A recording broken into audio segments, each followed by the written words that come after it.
The Team Never Quit podcast is sponsored by Navy Federal Credit Union. Navy Federal has multiple savings and investing options to help you get closer to your financial goals. Learn more at NavyFederal.org.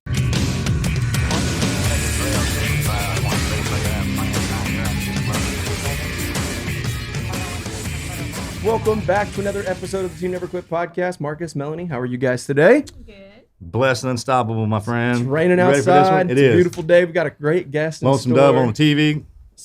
We got a celebrity. We do. We got a celebrity, a Netflix star, Dale Brisby. Welcome to the show, man. I don't ever watch Netflix, but I know he's a hell of a rodeo guy. That's right, Yeah. man. I'm the Navy SEAL of bull riders. So, the greatest of all time, dare I say, and He the most says it. humble. I've heard that. Thank Yes. you for being here. It's an honor. Getting to be through the here. gates is a big deal, but it's funny because the gates were open when I went down there to open them, so they must have known you were rolling in. Well, so I saw that there was a gate and there was a gate code, and so I went to Instagram, and at like the moment I opened it, y'all texted me the gate code, and I was like, these stealthy son of a guns know I'm here.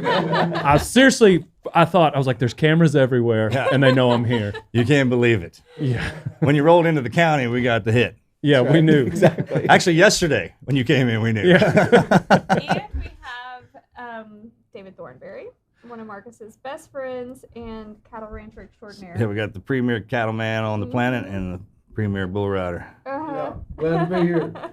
This is a hard-hitting podcast. Yeah. It is. Right, only the best. Yeah, we broke it Only all the out best. for you, my friend. All right, we've got a T&Q Nation question of the day. They ask us, do you have a bucket list? And if so, what's the number one item on the list?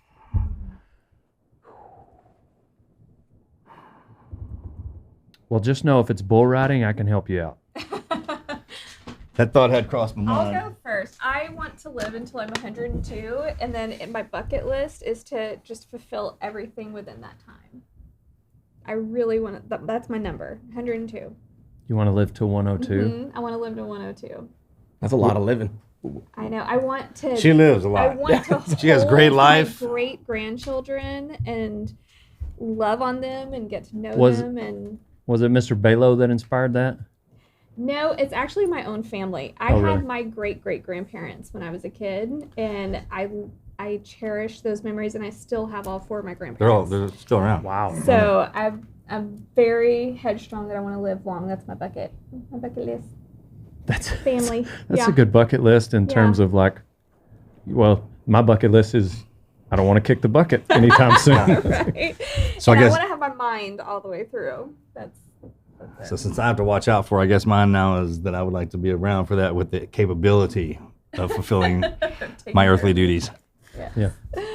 Used to be something cool like, well, that's not important Well, anymore. you've done everything. You've jumped out of every plane. You've scuba dived in all of the most exotic spots. You've literally done. Well, there's every competition kind for the of- world's most interesting man. I'm sitting across from two of them right now, so if we're going to throw it all out on the table, like, see the card. What do you got? What do I got? I recently, while you're thinking about Yeah, it, I go. recently completed my bucket list thing that I wanted to do, like outside of like rodeo and ranching, and it was noodling. Have you ever done that? Oh, Yeah, you see that? Video, yeah. With her name's Hannah Barron and Jeff Barron, and I go and Oh, the cat. Tell us Yes. about it.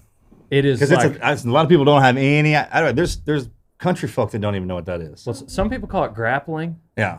but Humans. essentially, yeah, essentially you just go down in the water and it'll either be there can be a natural hole, which is terrifying, or like sometimes they'll put out a box, and these the females will come in and lay the eggs, and then the male will come in and protect the eggs. And there's only a certain amount of time you can do it, but when you put your arm in this box, they know it, and so they're very aggressive. The blue cats are more aggressive than the yellow cats, but they'll just try to eat your hand. And the box may be about half the size of this table. And so you don't know, you just put your arm in and you're just waiting. Of course, you can't see anything. Right. And Because you go underwater. Well, Correct. sometimes you can go all the way underwater. In correct. like muddy water. Yes. It's not a clear swimming Not pool. pretty. No. And we're talking about catfish as long as this chainsaw too. Yes. We're not people aren't the normal fish that you eat and that you see No. and fresh water. Yes. Matter of fact, most people wouldn't get in freshwater lakes if they knew that was down there. Well, and a lot of people are scared of snapping turtles. Yeah. But, you know, I don't know. I go with a guide. technically. It's what Jeff and Hannah would be. So like they kind of look out for me. But yeah, we'll go into some that are pretty deep, and you're completely underwater, and you got to hold your breath. You'd be good at it. Can't you hold your breath for like 4 hours? Just under it. Just under 4? Yeah, just under it. I mean, don't exaggerate anything here. We're straight up. So Yeah. Not almost 4. Right. I bet you would be good at it though. But yeah, Where was that at? Alabama. Right. Yeah, that's a Mississippi, Alabama thing, right? We use This fit girl- poles and line down here, but it's still getting done like that. And there's some places where you can't. There's rules like you can't use boxes. I think in some states you can't do it at all, but because you can decimate a catfish population. You're pulling out 30, 40 pounders. Oh yeah. But is it in a catfish pond where it's stocked with No, these? this is a lake. Oh, it is a lake. Yes, ma'am. Okay. Yeah. That makes a difference. So that was my bucket list thing, and Donnie and I go once a year. Oh, it's a thing now. Oh, Yes, that's now it's cool. a thing. Right Have on. you ever gone Nutra hunting in Louisiana in the swamps? Marcus did that. Did you go, Thornberry? Were you with us on that one? No. I didn't make that trip. Oh my gosh. They go on these airboats, and you know what a Nutra rat is? It's like Yes. a huge water rat, Yes. Louisiana swamp rat. And they went. You can get that from her. No, I was kind of cornering my eye. I was like, hey. Marcus has said his dog's in here. Marcus says if you see her doing something, just Yeah, tell discipline her to her. stop. I said I'm not going to tell She's Marcus a puppy. Luttrell's dog. Yeah, to she's do brand new, anything. man. So Everyone's like, no, we're not doing it. Yeah, that was a cool. You liked that? tell you something, getting on that airboat down in there and driving around. Plus, they pay you to go do it. Yeah. It's a nuisance. So it's $5 a tail. Oh dang! That was the bonus. That's how you Nice. get out of it and get with the missus. Hey, I'm doing it for humanity. Hey, yeah. And conservation for the wetlands And the money. and the money. Yeah, of Yeah. course. For the greater good. And the greater good. Might And take then $100. when we were kids and we go hang out with our boys and we get in trouble like that, we'd always get in trouble. But now they're paying you to do it. It's like pay you to be the way you were when you were a kid, but with responsibilities. It's a blessing to grow up, right? Yeah. And going down there, we started with the shotguns. By the time we were done, we were with the pistols, trying to go to work on these suckers. And we laughed so hard, man. It's a good time. If you're looking for something to go do with your boys, go down to Louisiana. We did it in Houma. In Houma, Louisiana. Houma, and get some of those river rats take you out on a because you'll see everything. Them alligators, whole 9 yards in the middle of doing that. Did you have a translator Yeah, we did, of course. to help you understand what the? Well, I'm Cajuns married were into a saying? Cajun Well, I family. am Cajun, Yeah, she's on that so side. I don't have the accent, but that's my people down there. So. Yeah, I didn't. There's a difference with it. Well, in every city, town, state, and you go to. So the difference between Creole and Cajun is like north and south, and how they merge together. Country folk, city folk, and And they don't get along, right? Like they kind of like yeah, it's like everybody a makes little fun of rivalry. everybody. Well, yeah, Sure. there's like if you live above. It's a 20, Jersey and New York then, thing. New York, yeah. New Jersey thing. Or I-10. If you live above I-10, then you're not I didn't know really that. Cajun. Yeah. She's just been educating me on, like, I didn't know how redneck I was until she told me that we live outside of a certain road, so we're not even considered people. I didn't even know that. Well, It's and great. There's kind of a dividing line with I-45. It's kind of yeah. like some people argue that it's I-35 that is where East Texas starts, but Oh Oh, yeah, yeah, that's a good point. definitely. 'Cause we're the I would think heartland here. 45. yes. When I was out traveling around the country, Yeah. people were like, where are you from? And I'd say East Texas. You can't say South Texas because in South Texas, they don't like that. Nope. Yep. And if you live in Texas, you know if some boy is from the west part of Texas, the north, south, either. As soon as they open their mouth. Yes. Usually the way they talk, walk, and dress, but really when they open their mouth, you're like, oh, I know exactly. Yeah. And Or that's- whether or not they have sleeves. correct. Yeah, that dictates that too. Weather doesn't have anything to do with whether or not they're wearing sleeves or not. Is my mic working? Yeah, just we turn it a little bit. But Other way. I think towards you. Towards you. Like, what do you want me to do? There you go. There you Okay. go. No, I got you. No, I got They're you. giving me the signals. They can't hear me, so sorry. oh, that's good. Good. All right, Yeah, so good that now. was a good question. Yeah, great Thornberry, question. do you have a bucket list? I've got a question. I want to know how Radiator Ranch got its name. Well, wait, we're still on bucket Oh, list. my bad. Bucket Yeah. list. Yeah. My bucket list. It's to do a podcast with Dale Brisby. That's right. That was number one. We're doing it. You get to ask questions here too. Number two, I like to shoot a brown bear with my bow. I've tried twice and failed, and I want to do that before. We got one coming up. In Alaska. Yeah. I've shot one with a gun, but I want to get one with a bow. So it's kind of Alright. a personal thing. Okay. There you go. I don't have a bucket list yet. You want to saw something down with his chainsaw? Still, yeah, that would be fun. I don't know how I'd hold that thing. Meet the guy who wields that thing. All right, That was a good one. That was a real good one. All right, guys, let's jump in. Dale, we're not going to pull the curtain fully back, but why don't you tell us a little bit about Dale Brisby? Yes, I am a man of mystery. A man of mystery. Before we get started, do you prefer Mr. Brisby? Is it Mr. Dale Brisby? How should I introduce you? And when in common conversation, how should I refer to you if there are other people around here for in the future? Really, anyway, I'm pretty humble, but Mr. Brisby is great. Sir Brisby. Sir Brisby. I like that. Is that good? Sir Brisby. That's how you'll be entered into the system. So when people see you from here on out, if we're throwing titles down, you note that? Well, I like the first and last name sometimes. So like even my employees like Dale Brisby, like, and my brother, he calls me, first and last name. I refer to myself in the third person. Well, fourth, but. And fourth is if you introduce yourself by your last name through your first name, like Bond, right? Because you got a Bond Brisby name. That's essentially, yes. It helped. I'm starting to get confused, Dale Brisby. but that's when I know that we're onto something. Yeah. That's right. Marcus Luttrell can call me whatever he wants. How about that? Okay. It's going to be fun, man. All right. Without pulling the curtain all the way back to get into it. So Yeah, they just said that. Oh, you're good. You're Okay. good. Sorry. this is what, when your wife's around, she We have questions written down. shut me down like it's like a magical power. I can feel it in my spine. Like I'm about to say something, she's like, Well, he just said that. Only one person can do that. I Yeah, know, only one person. has that power. I know. I was taught to reevaluate the question and say the question again in Okay. podcasting school. Radiator Ranch, man. Let's hear about it before that.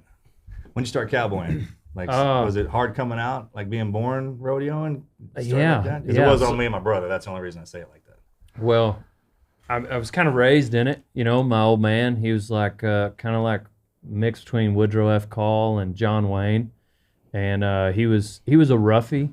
And when I was born, he worked on the Pitchfork Ranch. It's over around Guthrie. Anyway, it's and so that was kind of throughout my life. That was kind of what my teaching went back to. As far as like cowboying, like my dad was just always, we were always doing something horseback or whatever. And then on the weekends we would, be at rodeos. And so then later in life he became an ag teacher and in Memphis, and we managed a ranch. And How was that? Was it a good time? I thought it was at the time. Looking back, it wasn't. It's kind of rough. Now, now that I've lived life. Is it cattle or horse or both? What do you mean? As far as the ranch growing up on, I grew up on a horse ranch. We didn't have any cows. That's Yes, kind of sir. a new thing for us. So Right. No, it was more a cow calf than it was horse, and then just raised around rodeo, and so going through college, like that was when I really started getting more involved with rodeo, going to some pro rodeos. And I came down here into this part of the world, and Memphis is up, West Texas kind of area, and then down here there's just way more rodeos. Yeah. So I loved it down here too. So now the different types of rodeo this is a perfect time to explain the cowboy mystery just a little bit now. Yes, I thought that's how we do that, right? There's a lot of confusion out there. Remember the old song, you don't call him a cowboy until you see the way he rides kind Yes, of sir. deal? Because you got them boys up in Montana. They'll call themselves cowboys. yes, sir. What's that feller's name? Rip? I keep Yep. hearing about this guy named Rip. I ain't met him Oh, yet. on Yellowstone. Yeah, you need to go head to head with Rip. You think so? You want to go with I me? think you can take her up. Right? I got my partner right here, man. One day we'll get them all be at the same table. Yeah. Oh my God. So I thought we give everybody lessons cowboying 101. Because Okay. you do that in the mentoring program as well, right? Yes, Yeah, sir. especially on rodeos, because a lot of people think that the only rodeos are like the Houston rodeo or the San Antonio, these huge, in a stadium. But really, there's all of these neighborhood, like Yes, ma'am. small town rodeos. Like around here, there's Hempstead and Right. Waller and all that. And then you've got like actual ranch rodeo Mhm. where certain ranches host these meets. Yes, ma'am. So if you can explain all of that and how that works. Yeah. So when you talk about like just a conventional, just rodeo of sorts, whether you're talking about Houston or a little, Waller, Hempstead, those around here, or even just smaller than that, like a county fair in Montana. As far as rodeo cowboys, they're gonna all be pretty much the same in this country. They've got them as far east as Woodstown, New Jersey, as far west as California, San Francisco, and typically when you get behind the chutes, most of those rodeo cowboys are going to be pretty similar. Now there's always going to be some locals that come into the mix that may not have the same style, but as far as like rodeo cowboys, when you're looking at bareback, saddle bronc, bull riding, team roping, those events, and that's what's neat about it, because you can go anywhere in the country and you get behind the chutes and you're around like-minded people, and so. But then when you look at ranch rodeos, that's going to be a little more regional, and you might see some much different styles.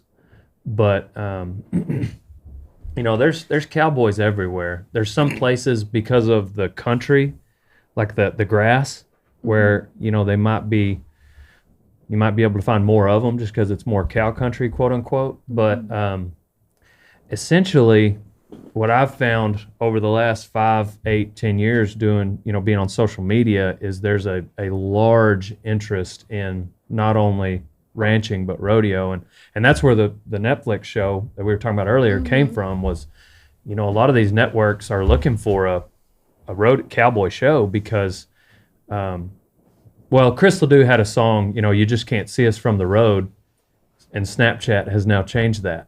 And so the world is pretty interested. Yeah. And so that's how my internship program Chris is a good man. This started. Cowboy's hat, favorite song. Yes. Yes. So good, right? Bingo. Man. Yep. Because I think that was a great thing to point out. It's almost as if any other sport you play, there's a want to get into it and then a walk, crawl, walk, run, so to speak. I mean, they just don't throw you on that 2,000-pound animal and let you go to work. Matter of fact, they say rodeo came about because all of us animal lovers who had to take care of them, when they start to go on bucking and pushing us around, you got to learn how to dance on top of them to get out of there to stay alive. There you go. There's nothing wrong with it when them suckers pushing you around. If you don't think that, just watch us getting beat down by them. Yes, just sir. scratching their ass, they'll throw you 40 feet. Right. And it's almost as they're the ones having the fun with it. We're not. Right. One of my favorite things to watch at the Houston Rodeo, a lot of people don't know that they have this, but there's I think they still call it Reliant Center or whatever. There's an actual different building. And they have ranch rodeo in there where there's it's almost like a relay competition where like a guy will be on a horse and he's got to get off and milk a cow and carry a bucket. It's so crazy. You gotta have some milk in the bucket. And hardly anybody goes to those. They don't know it. They don't really advertise that. But there was one year I went and sat in there and watched a whole round of that going on. I was like, what the heck is this? So I think one of the main fun. struggles with ranch rodeo being a little bit more is there wasn't for the longest like an association. Like with rodeo, you've got the PRCA, which puts on, you get a PRCA card and they'll put on rodeos all over the country. Well, with ranch rodeo, and now it's called the WRCA, and it's growing because it's a little more organized. Whereas normally it would just be like if this town wanted to have a ranch rodeo and then they would decide what events and they would make up the rules, and that's why it would be different and a little less structured. So we actually kind of did that with not us, but one of the SEALs that was killed in Operation Red Wing with Marcus, Danny Dietz. There is a rodeo that has been created. It's been going on for about 9-10 years now, and it's grown. At first it was just roping. And now they have PRCA actually came in and they have a full round of events. It's Isn't it really not far cool. from here? Yeah. It's here in town. They've been having it in Rosenberg, but I think Rosenberg, because of in October. COVID, Yeah. they ended up moving it to Decatur. So somebody reached out to me. It was like 2020, so that all kind of changed some stuff. But I've visited with some people to kind of be a part. I mean, just like help promote. Yeah, I'm on the board of that. We're really close with the Dietz. Oh yeah. Hey, when it comes to that cowboy CrossFit, I watched y'all when you were doing the feed bag toss over the river. Oh yes, Remember that? yes. I think maybe next time you could take a couple of bags off, then you and the other guy pick up the pylon itself with the rest of the bags and throw it over. So it sounds good on paper. When it gets light enough, Yes. then you just throw the whole thing over. That was one of my never quit moments. I saw that. And I don't know that I've ever been that gassed. When you lay down in water like that, and you don't want to get it. That's how you know you're beat down. Yes. I missed that one. That was a good one. It's fourth or fifth episode where we were kind of competing against the Camerons, and anyways, it was a fun little deal. But we were throwing this feed, and Cole, my opponent, he had played D1. He was a linebacker, and so he was manhandling these bags of feed. But no one knows what that means till you actually run into one of them too. correct. The way they can set their weight down, and it's kind of like when a boxer hits you. You know the difference between somebody who can scrap hit you as opposed to just somebody who watches it on TV. Yes. It's completely different. I don't think he even knew I ran into him. Probably but- not. Yeah. It's unnerving how stable some of them guys are. Right. Yeah. So back to rodeo, what did you start off in? Well, I just did it pretty much everything rough stock, and so there's two ends of the arena. There's a timed event, like all the roping events, where you're calf roping, team roping, barrel racing, where you're literally timed, and the fastest time wins. Well, rough stock is out of the buck and shoots, and it's bareback riding, saddle bronc riding, both on a horse, and then bull riding, and then a fourth one would be bull fighting. And so my old man was he was rough stock. I mean, he could team rope, he could do it all, but and so that was kind of my love, always has been. So bull riding and bronc riding were kind of, I did all of them in college, bears, broncs, and bulls. And then I eventually focused it down to, and then I fought bulls too, but I focused it down to broncs and bulls. I like how on the show y'all have explained like how the scoring works and everything. I learned that a long time ago, but most people don't know that. And Yeah, I mean, break down. most of our general listeners like won't know how that works, but it really is like, I think you explained it like a gymnastics scoring. There is like you're scored on how the horse bucks, if it's bareback or whatever, or the bull, how the animal is, how the person is, and you really have to pull a good animal in order, whether you're Right. on broncs Yes, ma'am. or Yeah, it's a random or on draw. bulls. Yeah. So Well, those competitions that were created out of necessity because of what you do just to work to maintain the animals. Like when you're cutting them and separating them and stuff like that. You see where that came from. It's awesome in its design. Yep. And I tell you what, I don't care how tough people think they are. I've been in plenty of UFC fights, and there's something. There's nothing like watching when y'all play cowboy poker and just sitting Yes, there. gosh. There's no other event on the globe, I think, that has, unless you could somehow get into the water and and have a white shark hit you from behind. Right. But you couldn't get that done. But you could damn sure put a 2,000-pound one of them on land and get hit by one. Same thing. Yes. I've never That is exactly what that's like. I've never played, like sat at the table. Because that's brilliant. You don't have to. I'm not I've saying that been you the should do that. bullfighter. Like I've been the bullfighter in the arena, but yeah, I'm not gonna play. Those guys need to have their own like pay grade and super championship thing. Just the willingness to stand in there to do that. I mean, I go into combat and let people shoot at me for a living. And that's what I did, man. And I didn't have a problem with that. But I have them guys. That's different altogether. They make them sign paperwork. And if you don't know what that is, look it up. They make them sign Playing paperwork. cards with the land shark. Yeah. Yeah, they make them sign paperwork, and most of the people Hey man, that, sign this. There ain't nothing You on gotta it. sign There a will release. be. well, no, most of them don't look at it because they also can't read. yes. The kind of people that agree to do that. So is that a last ditch game? And like if you see the boys that are playing that, they can't bull ride, they can't do nothing else. Bull That's Yeah, your career's Just try something. I mean, because good Lord. Oof. Yeah, and those bulls, like, and they'll put a bull in there, like, I mean, That they're knows gonna what's hit happening. the table. Yeah, that knows what's happening. He's like, these dudes are playing. Look at this. They're not gonna have that event and use a bull that's, I mean, like, what they want the table to be hit. So if you're one of the, like, it's a 25% chance you're getting taken out. Yeah. Dude, I've seen, last time I saw one of them, what was that dude just got launched into space by a rocket ship? It looked like that when that bull hit him in that chair. It hit him so good, it sent him out of the field. It was, I don't think he didn't even know he got hit till he looked down and there was earth between him and the. Have you seen the ones where they'll get in the arena and they got those knocker balls on? And Oh, they yeah. got Oh, Yes. yes. So Yes. we just did that Oh, how fun. How was at that? at the ranch. Oh, it was exactly how you'd imagine. Like sent him higher than the ceiling. It hasn't aired yet, but I'll show you the footage after this. Bro, that's a That good is one. So funny. He kind of leans into it, and when the knocker balls came in, they were too small for. Oh, you got something hanging out of there? Well, yeah. So it was my guy that got in it. He's like he's not quite as tall as you, but like 240 solid muscle, and so this sucker covers about mid thigh. And this Oh, bull no. scoops him up and sends him into the atmosphere. And when he comes down, his knees hit. Oh, no. And he was yelling. Anyway, I tell you what, think I I'd do that. I wouldn't That put sounds it past the country boys here in the future to color coordinate those things like pool balls, and then see who can which rancher can put their bull in there to shoot them balls in. well, I would certain think that parts. the bull, like the horn got it would get. we had popped. boxing gloves. Okay. Oh, nice. Oh, okay. It was that hilarious. Makes So it's sense. like getting hit by Rocky. That makes Yes. sense. I'm thinking Like a horn to ball, not good. Well, these knocker balls came in, and we were all looking at them, and cameras are there, and bulls in the chute. And we were like, man, these are too small. And then it was like, nah, we'll do it anyway. Yeah, it'll work. We'll do it anyway. Those look like don't fit. We'll work it. It'll Don't worry do. about Don't it. worry. It'll do. We'll figure it out. So don't ever lose that part. Yeah. You hear a lot of the people when on like Netflix and stuff they do. Mhm.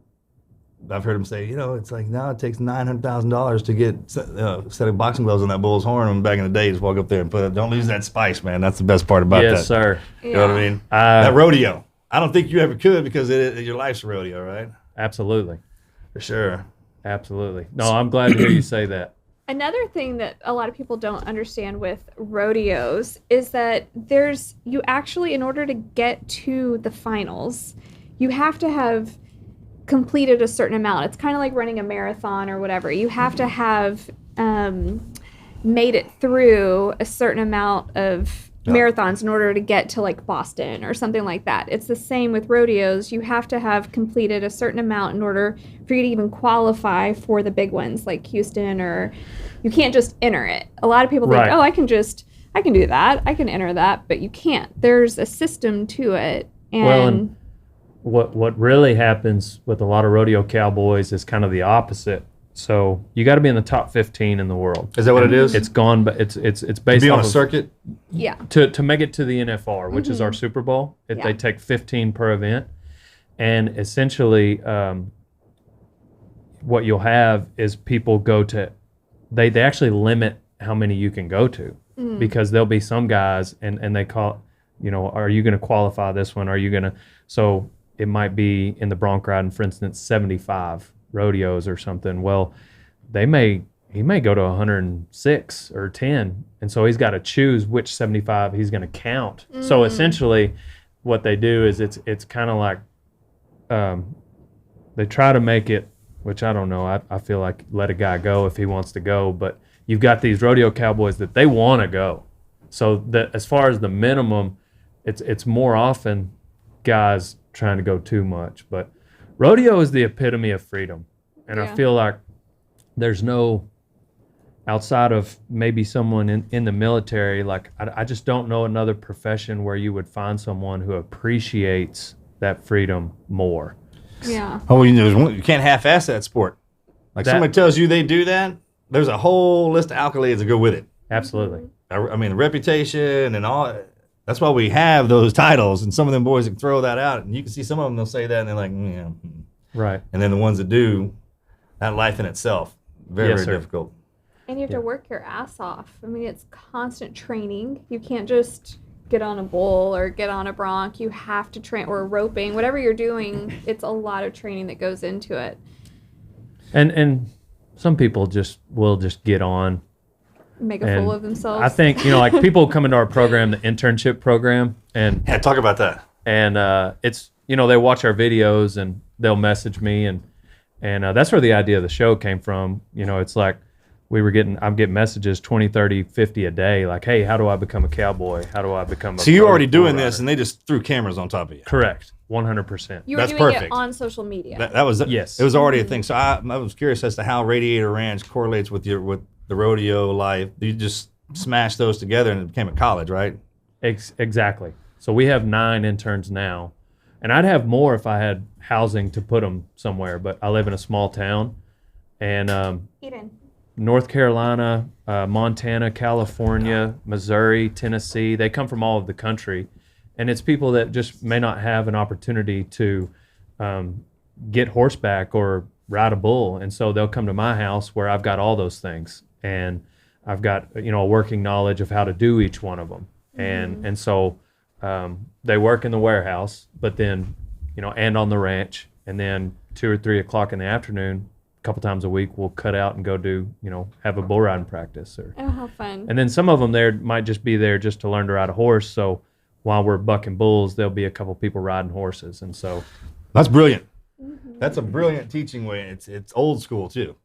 yes, sir. I stole that idea from you. So I started mentoring kids out here. And then I'll do the same thing. I'll teach one of them to drive the tractor, one to work the chainsaw, and then they have to do it for 3 days. There you go. And then they have to teach the kid behind them how to do it. This one. Just kidding. Yeah, this one. They start with this. You start with this, you go down. Yeah. Kind of like in the SEAL teams, man. Everything is bigger. Well, damn right it is. It's also so I can scare the mess out of you. Absolutely. But then it's you learn something, you do it, and then if you can teach it to somebody, that's the gift. Yes, sir.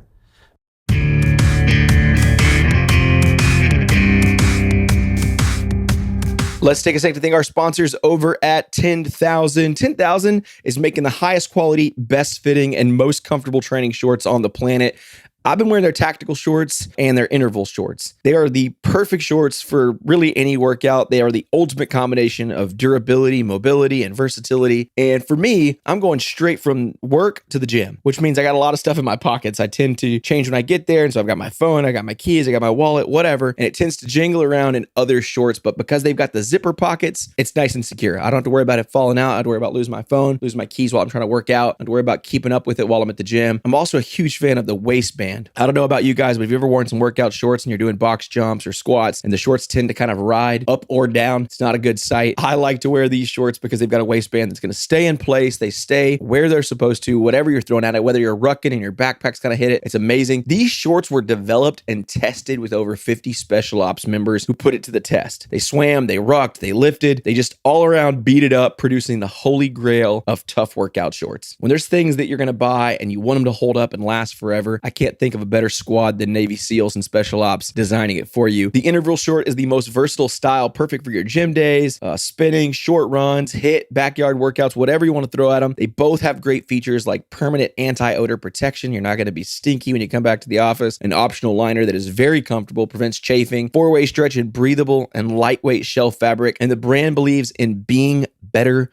than yesterday, which I think is pretty much in line with what we believe in around here at Team Never Quit. They have a team of over 200 athletes who have tested their gear to ensure the perfect design, fabric, trims, and fit, and they're going to hook you guys up with free shipping and free returns and a lifetime guarantee. You're not going to get that at the short you buy at your local sporting goods store. 10,000 is offering you guys 15% off your purchase. Just head over to 10,000.cc/TNQ. You're going to receive 15% off your purchase. That is 10,000.cc/TNQ. And one more thing, I've got to say it. Their brand ethos just gets me pumped. At the heart of 10,000 is a stoic dedication to continuous improvement, every day faster, every day stronger, every day better than yesterday. We don't believe in overnight success, miracle drugs, cure-alls, quick fixes, or shortcuts. We believe in works in progress. We believe in the value of our failures. We believe in dusting off and getting back up. We believe in grit, tenacity, and grinding. I think that aligns wholeheartedly with what we believe in here at Team Never Quit. Make sure you guys go check out the best workout shorts on the planet, 10,000.cc/TNQ. Get your 15% off.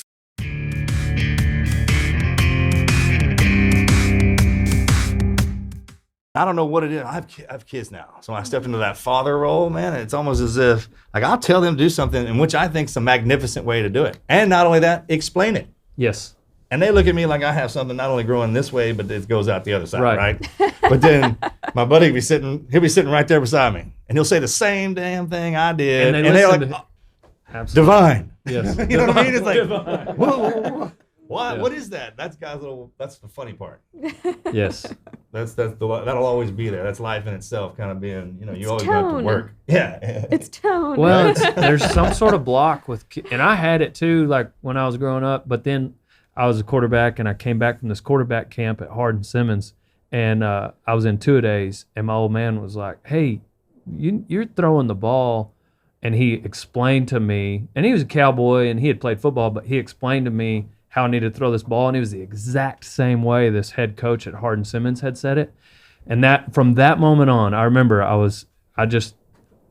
started taking notes, and I was glad to do it. I lost my old man. He actually died at a rodeo about 8 years ago. No. And but for the last 10, 12 years of mine in his life, like there would be times he'd be talking about cows, and I would literally get out a pen and paper and take notes. Aw. And so that's what, like, when I talk to like young people, like, just if I'm talking to somebody, it's like, no, you need to, you never know when you might lose your parents, and they've already gone through this stuff. I think it's wise when you can learn from somebody else's mistakes. Well, I started writing it down for my kids too. There you go. And then like he'll do the same. He'll start teaching me something about cows, and he thinks he's talking too much. I'm like, man, I need to hear that. Absolutely. And then you chin wink back in the other conversations. It's like it's that give and take. And your dad, Woodrow Wayne, is that what you call him? There you go. Yeah, his name was Coke. That's awesome. Yeah. I was the same way, because you can't really appreciate him until he's gone. Yes, sir. He died at a rodeo, Yes, sir. and he's a He was cowboy. a pickup man. Yes, sir. That's awesome. It's like dying with your boots on. I mean, how like else in would the you want to go? military. Yeah. No, it's I heard a somebody the blessing. other day told me their grandmother died in a plane crash into a pond. And they were bummed out about that. I was like, that's the coolest damn story I have ever heard. Absolutely.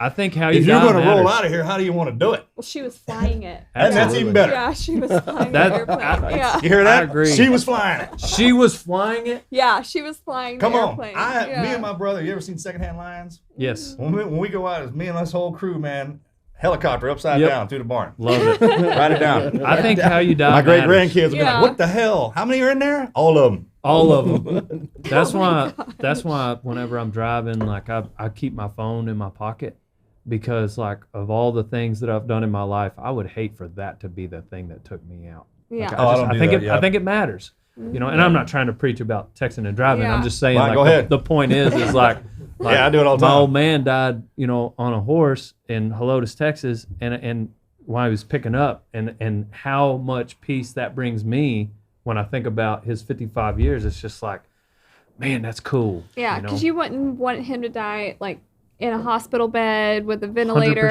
100%. something like Right. that. Like he Like was his dad. doing what Right, he that's it, on that loved. horse.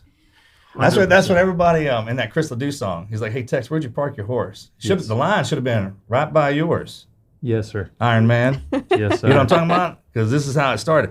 Cool part about the ponies is you can get blistering drunk and some bitch will still take you home. Yep. And he'll stay under you. He's got that other song, This Old Horse, This Old Paint Knows. Dude, And right where you live. yep. Give him his head and he'll take you straight where you need That's to go, it. man. And I'm telling you, there's something to that. We Me and this played it- joker have died up on the mountains plenty of times. We went from horseback. Ugh. We played that song at his funeral. Yeah. That Aw. was Dude, it's That's that's double nickel, man. When there's a partnership there, and I'm not saying it's not there with iron either. You can do that, and you can Yes, see sir. people ride it that way too. But it's different. Was there, you talk about, growing up horseback, were there any of those like, crossovers or parallels that when it came to being a SEAL that really like, Everything took my mom and dad raising us on a horse ranch, and then grew into being a cowboy is the same life it takes to do that job. really? Well, I came right back to it and fit right in. And They the- raised the, race horses. the difference is people are like, hey, there's no job description for sniper or for somebody who does this or does that. I was like, not the title, but what goes up to making that up is the same thing we have to do out here. And all revolves around that discipline and your willingness to get out there and to suck. Yes, sir. I mean, anybody says they're a rancher, they're going to be out when it's miserable. And that's because all the animals are miserable being out there. That's why they break the fence down in time. He's like, Yes, if sir. I'm going to have to be out here, your ass is too. Yes, sir. And there's a special place in heaven for people who take care of the animals. You know what I mean? I believe that. Oh, yeah, believe it. I think, with Cowboy, and there's like situations where you get in like, and obviously it's a much more dialed down than what your never quit is, foundation that comes from. But like we're out there and like some Same of as these yours. interns My foundation came same from yours. we'll be out there in these cows, and I'm just like, man, if you'll just not quit, you'll be surprised how many times, because these cows are running on top of us, and it's just like, no. And you see these guys around you, and you'll see somebody, and it's just like, oh, well, we're probably done for the day. And it's like, no, get around them again, and just, you never quit. And then all of a sudden, like, as a cowboy, that's just what you're supposed to do. Sure. And there ain't nobody coming. Like, what? It's like, man, I've been in moments where I'm like, man, I'm quitting. This is enough. I've had enough. Ain't nobody gonna come get me. I still got to be right here. And to get, you know what I'm talking about? Like you're just in the moment. Yep. Yesterday I had to drive to the gate, freezing cold. I didn't have any of the clothes. It was cold outside. I wasn't cold. Let me be clear about that. Right. I believe you. I believe you. And then I was driving down, and I had Eden with me, and she was shivering, and I was like, all right, are we gonna be? You want to be real cold for a long time, or real cold for a short amount of time? I mean, how fast I can get through that thing. Either way, we had to be cold. Yes, sir. And then once you know, like that's my job. I was like, I came here to take that kind of pain. That was my lane, so to speak. So I have to do that so you can do this. But your Yes, mom was like that from the time you were itty bitty. I mean, Mother's ruthless. You can't believe it. we need to bring her in here. Where's she at? My dad was a nightmare. When Like, you're he wasn't my driving friend. He was in- my father. I knew he was a good dude. I didn't mean to interrupt you. It's okay. No, his mom though, like because he's a twin, and these two were really rowdy, and when they would do anything, she would just tell them to get back up, no matter what it was. I mean, if a horse kicked him, get back up. There was no, like, Dang. it was just very. So there rough. was no, like, neither one of your parents were really kind of running to your My dad side. came home one No. time late from the bar with the boys, and the horse had been out. It was storming like this. And he came back in, we had to go out, broken leg. My mom, she's a lady. We need to bring her in Southern here. Belle, but she would whip your ass. And let me tell you, people out there who got rowdy kids, if you can't control them, send them to the farm. Yes, Because sir. them animals don't. You think they can be rowdy around them? Trust me, an animal will humble a punk quick. Absolutely. Yes. So when we were punching holes in the wall, she's like, "Here's your chores. Get out there with them." Yes, and when sir. when you try to buck up on them suckers and they just shift their weight and throw you a mile, it's like, hey, there's things stronger down here than you. And that's what I was telling somebody about rodeo the other day. It's like you can't. There comes a point, and it's right before the gate opens, where you can only be a poser so much. Right. Because when that gate opens, Right. it's a very pure moment. Yeah. Like, we're gonna find out if you've been working, because that bull or horse or whatever, he's going from 0 to 60 no matter what. He Yeah. doesn't care, about your feelings or how you think you look on Instagram. Yeah. Like, he's gonna do his thing, and we'll find out if you've been. Like, it's the most pure moment of just like, the shaft, with the wheat, like clearing out the. Bro, and it's almost posers like from the realist. that movie Avatar, when they hook in, it's like when the minute you step on, like if a fly lands on a cowboy, they know it. Right. It's just like if it lands on you, every inch of that sucker can feel every inch of you and absorb it to know if like, hey, you've been naughty or nice. And when you're saying that veil, that gate opens up, it's like, woo. Did you? I mean, that's pure adrenaline, man. Did you? Imagine you guys had a much more serious, shoot gate opening. Like were there people that going through the military that you just thought had it all figured out, and when y'all's metaphorical, like when y'all stepped out of the helicopter, it's just like, Oh yeah, it cleaned some. yeah. I've seen it happen three times. I saw one of them for sure. That and it's kind of surprised you. Scared the mess out of you. Well, because it all it does is reverberate back through your soul, right? And then for half a second, but then you realize some of those are there just that's a check mark, like all right, boom. Yes, sir. Yeah, it happens. But Are you talking about people that are Yeah. So like, if there were people around you that like who ran from the bullets? Well, You know what I'm like- talking about? Yeah. and I'm not saying I'm not like throwing someone rocks. getting Like I scared, someone could be getting one of scared. those people. there's I'm just. Yeah. it's not what you think. It's kind of like, and that's intensity too. Mhm. Let me tell you something, man. They whipped my ass so bad where they killed everything around me. Are you talking about like humbled, like Yes, sir. where you can't do nothing? And then there's if I trained you to do something, there's humbleness. But if I trained you to do something and you don't do it, then that's not humble. Yes, sir. You understand? Yes, sir. Okay. I think There's that's the doing the difference. damn job, right? And then and your line of work and what we do, man, the posers get cleaned out fast. Yes, sir. That's why if you hear about one, it is shocking. Right. Yes, sir. I mean, it's like shocking.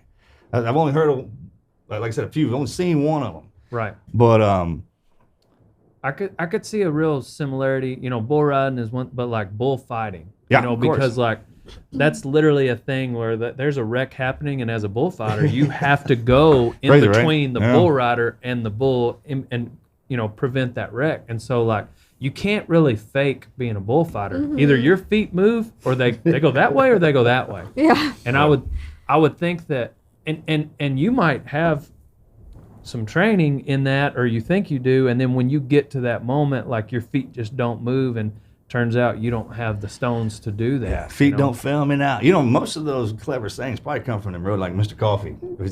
Yeah. Some of them old Yeah. suckers, man, just rusty ass hands, and they sit back. You see a cowboy wearing tennis shoes? Probably slack that guy. We gotta give him some slack. Yeah, 2 back surgeries. Yeah. And, Right.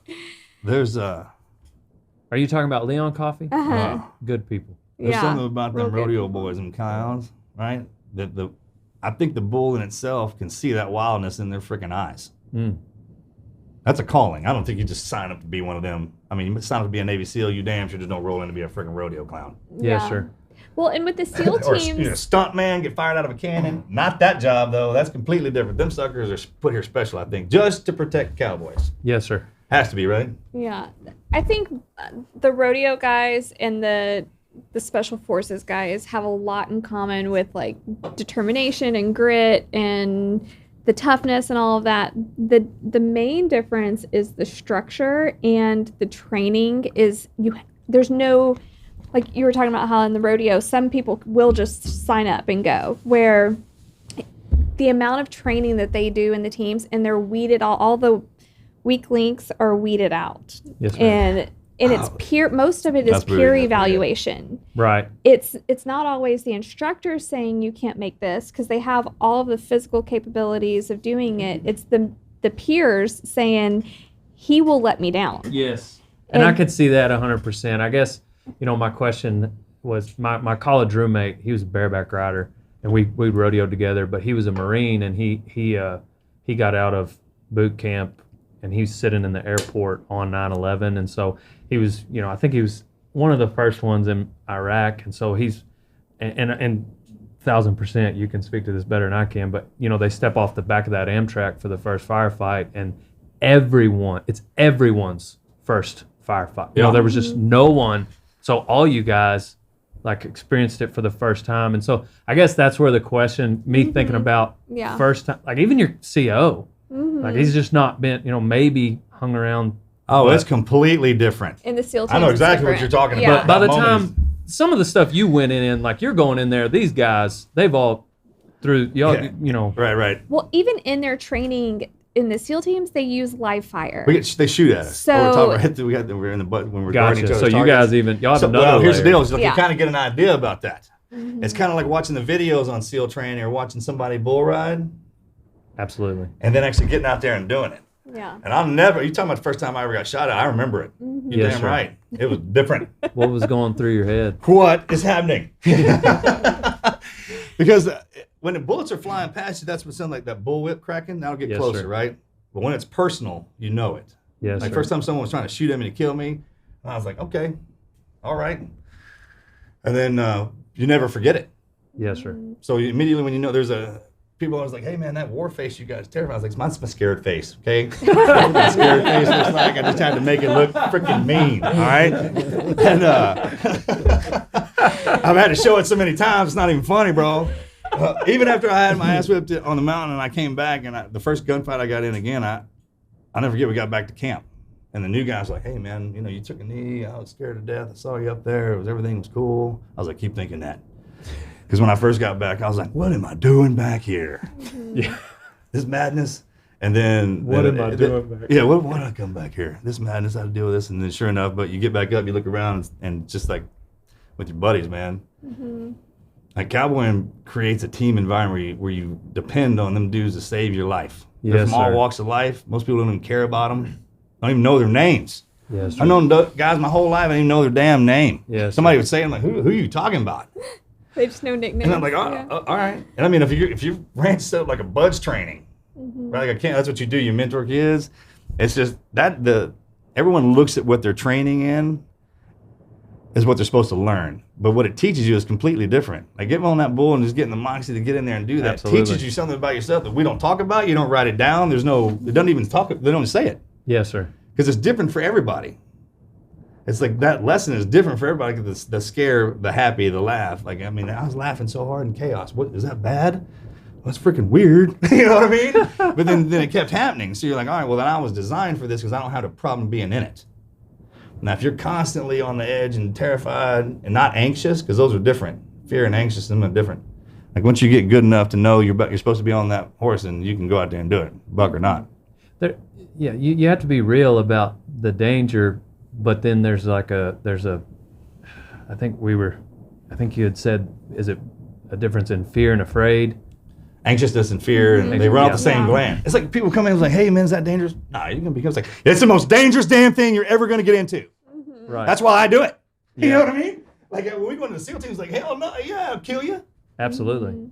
Damn right, well, that's why we're here. Because Yes, it's hard, but the reward is something like you can't believe, and that's what people don't understand.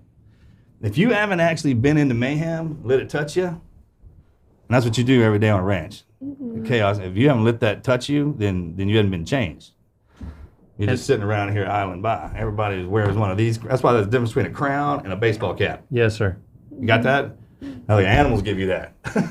Well, and I have to kind of tell these interns, like, especially the ones that haven't been around it before they come in, like, hey, you could die, like it's absolutely a different conversation than going into SEAL teams. Right. But like in bull riding, like, look, man, this is, before we do this, like, you need to sign this paper, but like just real talk, like, or maybe, some people might even call it worse, like you just, something else happened and you don't die, but you can't use your, leg, like there's some real, scenarios here that you've got to take into consider. And then from that point forward, it's like, all right, we're going to work at training properly to mitigate that risk, Sure. But there's still a danger factor there. It's only safety protocols till you train it up to where it's inside of you. Yes, you can sir. practice good enough till you get good at it, or you practice till you're not bad at it. Yes, sir. Until it just becomes part of like getting dressed. And the difference between Navy SEALs and every other guy unit walking around here is we train like that. We train not only until we get good, till we're not bad at it, and then we train until we look cool doing it. Yes, sir. That's the difference. Up to dying, we're gonna look cool doing it. And go out in the biggest way we can. It's a thing with us. I'm not even kidding. Yeah, it's kind of an inside joke. Inside with, joke like, with us, the man. Army Love it. You better look versus cool when you go out. I love it. SEALs are always like, you always have like Hair the gel, hair sideburns. I love it. That's why there's only a handful of us, man. Yeah. But it's a real thing. But even with Marcus's, he was a medic in the SEAL teams. His first real thing that he did wasn't in combat. It was during a training in a live fire. One of his teammates got shot in the lung. Our training's harder. Oh, in combat. man. Yeah, and Wow. he had to operate on him in the field, in the training field. Dang. Yeah. I tried to and- kill him. He's tough. He lived. Yeah. But that's the same with y'all, man. It's like our training is tougher than the real mission. If you look good when you're practicing something, then you're not freaking practicing. So, You're supposed to look like an idiot out there practicing. yes, sir. I think one of the major, differences in that is with rodeo, like, and I'll tell my interns this, like, hey,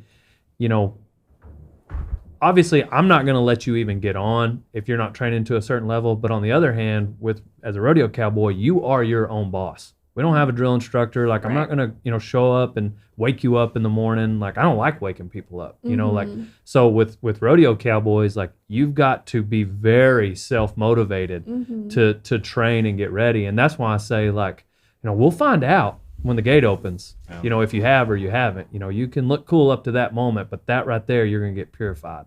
That's like your intern, Jordan. Yes. I mean, watching her on that bull on the TV show, I cannot believe that she does that. I didn't even know that there were female bull riders, and I She's love first. going to rodeos. Well, not No, first, but I mean first one out on. on the ranch, Is she the first? bull rider out on your female ranch. bull rider. Uh-huh. She's the first female. Yeah. Yes, yeah. There's now been a second girl get on a couple, but no, Jordan she's a unicorn. She's pretty She's so unique tough. and They exist. very tough. Yeah. Very tough. We were laughing about that. It's like, see that little sweet smile she's got? Yeah. She reared around and slapped the mess out of you. And Yeah. the bones to the base. She'll get frustrated with other female bull riders because, and she talked about it in a recent interview where it's like she thinks that one of the reasons why a lot of people don't take female bull riders serious is there'll be girls out there that might be doing it just for attention. And there's guys are too, but people are a lot more okay with watching a guy get hurt than a girl get hurt. Oh, yeah, So it's hard. that's why, there'll be practice pins where they don't let as many girls get on because sometimes there'll be a girl do it just for attention, which bull riding is not a sport where you can do that. You can do it just for the Instagram likes. Yeah. You know, Yeah, eventually no. you're going to get hurt. I got Yeah. a couple of cowboy questions. You ready? Yes, sir. Who invented bulldogging? Oh, let me ask. And what ask- movie ask should the you audience. know? Phone a friend. There you go. Yeah, you mean This Bill kid's on Pickett? point right you here. mean Bill Pickett? Bill Pickett. Oh, you mean William? I've got a picture of him. Hey man, that's a test. I There's had a to throw that picture out of there. him in my bathroom growing up, Okay, and good. I can see him, and I was just like, anyway. All right. Hey, you passed. That was your test question. Very good. Nice work. Of course. William Oh, Pickett. you mean William? Oh, William Do you have test questions? No, I gotta take it back for just a second. So you went to school in College Station, Texas A&M. Yes, sir. A&M. When did you decide to post your first YouTube video? And what did your family think? What did your friends think at the time? So, It's fellow Aggie too. yep, yep, Classville now. really? And, I didn't know that. Awesome. No, so I had been prank phone calling people for a few years, and then my buddy in 2013, I had a Facebook for about 3 years, and then my buddy Mitch Montgomery, got to give him a shout out. He made the first YouTube video in 2013, and so July 1st, 2013 is when the first YouTube video came out, and then for like 3 years, 2 or 3 years, we made videos. I didn't even know how to monetize them on YouTube. Like we were just posting, you know, and just because I'm a class clown, I like making people laugh, love rodeo. We were already doing it anyway, you know. And so then we just happened to turn on the camera. And then around 14, 15, we started to turn it into a more actual, you know, I'd grown up kind of like with entrepreneur tendencies, you know, selling yo-yos in 3rd grade. And so Yes. I kind of, you know, with I like your style. we started the Rodeo Time apparel brand. Can we still get those yo-yos, buddy? I've got some. Still got some I'll send you yo-yos. one. Yeah, I'll sign it for you. And Got that down. but no, like when I was a kid in 3rd grade, we didn't have. I mean, like we weren't dirt poor, but you know, when I went on this field trip, there wasn't any extra money for me to get lunch, but I had some yo-yos saved up and hustled those. And I came back, I ate lunch and came back with like $20 or something, $18. You know, as a 3rd grader, it was a fortune. So anyways, but so yeah, I just kind of saw those opportunities with social media. And but I was there to entertain people. And I think, you know, so the marketing came first. Unbeknownst to me at the time, like Sure. we had the branding down and then we just added the product later, you know. So that's why I think it made it a little more sustainable for us as far as a business is concerned. How did you handle all the responsibility of all the kids that started looking up to you because of that? So the very first video, like, you know, it was PG-13, you know, but I didn't know anybody was going to see it. And I think I said the D word or something. But like my mom was a 3rd grade teacher, 2nd grade teacher. And so the second video, she said, can my 2nd graders watch it? And I said, well, don't let them watch that first one, but they'll be able to watch every one after this. No. And so, but I didn't know he was going to put it on YouTube in my Yeah. defense, you know. Hey, so, I got busted by my mom on that too with the movie.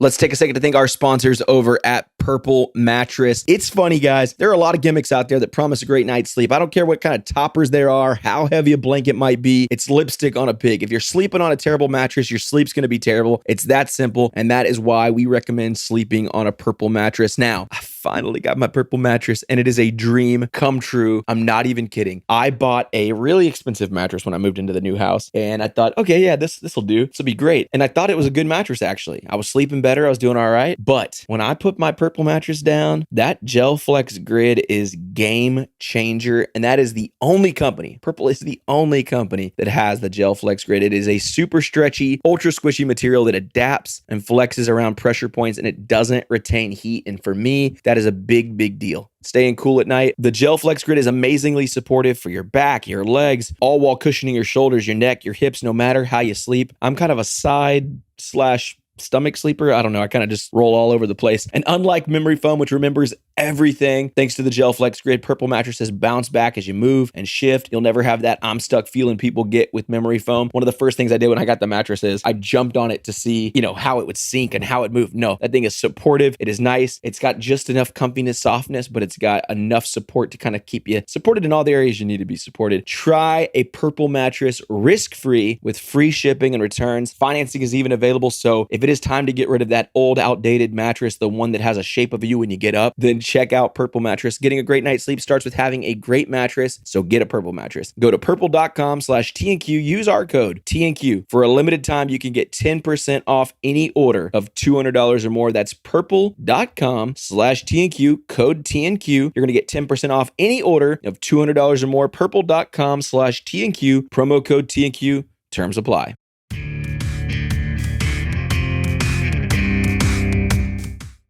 Oh, yeah. I don't use you profanity around my mom. You talked or about what. that Yeah, man, in I'm kind of a... Because sometimes it slips out. Like, I want to make a point. That's why you don't use profanity. Because when you do use it, everyone's like, oh, okay, he's going to... Yes, right. Yeah, right? Well, I'm sure that you were given a little bit more of some leeway from the country, given the I do get a little situation attitude. you were- Yeah, We're gonna let this slide, Marcus. The best example of that is when the movie when Lone Survivor was coming out. We had to go on this like marketing tour with the movie before it actually was released in theaters. We had to go show it to all these different groups. We showed it to NFL teams and all kinds of different people. Well, we were good friends with the Robertsons of Duck Dynasty. Oh yeah. And at the time, Duck Dynasty was still really, really big. And the Universal Studios asked, do you think we could show it to the Robertson family and see what they think? Because they're trying to get polling on different demographics of people. So I was like, I'm sure they would love that. Call Corey up. She's like, yes, our family would love to see it. So we go to West Monroe. Do you remember this? And we go to West Monroe, we rent out a movie theater, Universal shows it. This is probably 6 to 8 months before it was released. And the whole Robertson clan is there. I mean, extended cousins, aunts, uncle, like it's a huge 6-year-old. family. A lot of stuff. They got a lot of them. Everybody's there. And while we're sitting there, I had never thought about the profanity before because I use a lot of profanity. And It just makes the sentence more interesting. yeah, I'm a little spicy. You have a way of doing it, though, honey. You articulate it so well. But then I was thinking of them, of like who was watching it. And I was like, oh my gosh, they are not going to like this. And all I could think about was Miss K and everybody watching this. And I'm so uncomfortable. And afterwards, Marcus got up and talked. And then one of the, I think it was like the uncle, it was one of the uncles that's an actual preacher. Mm-hmm. And he gets up and he talks. And he's like a great uncle or something. He's older. And he said,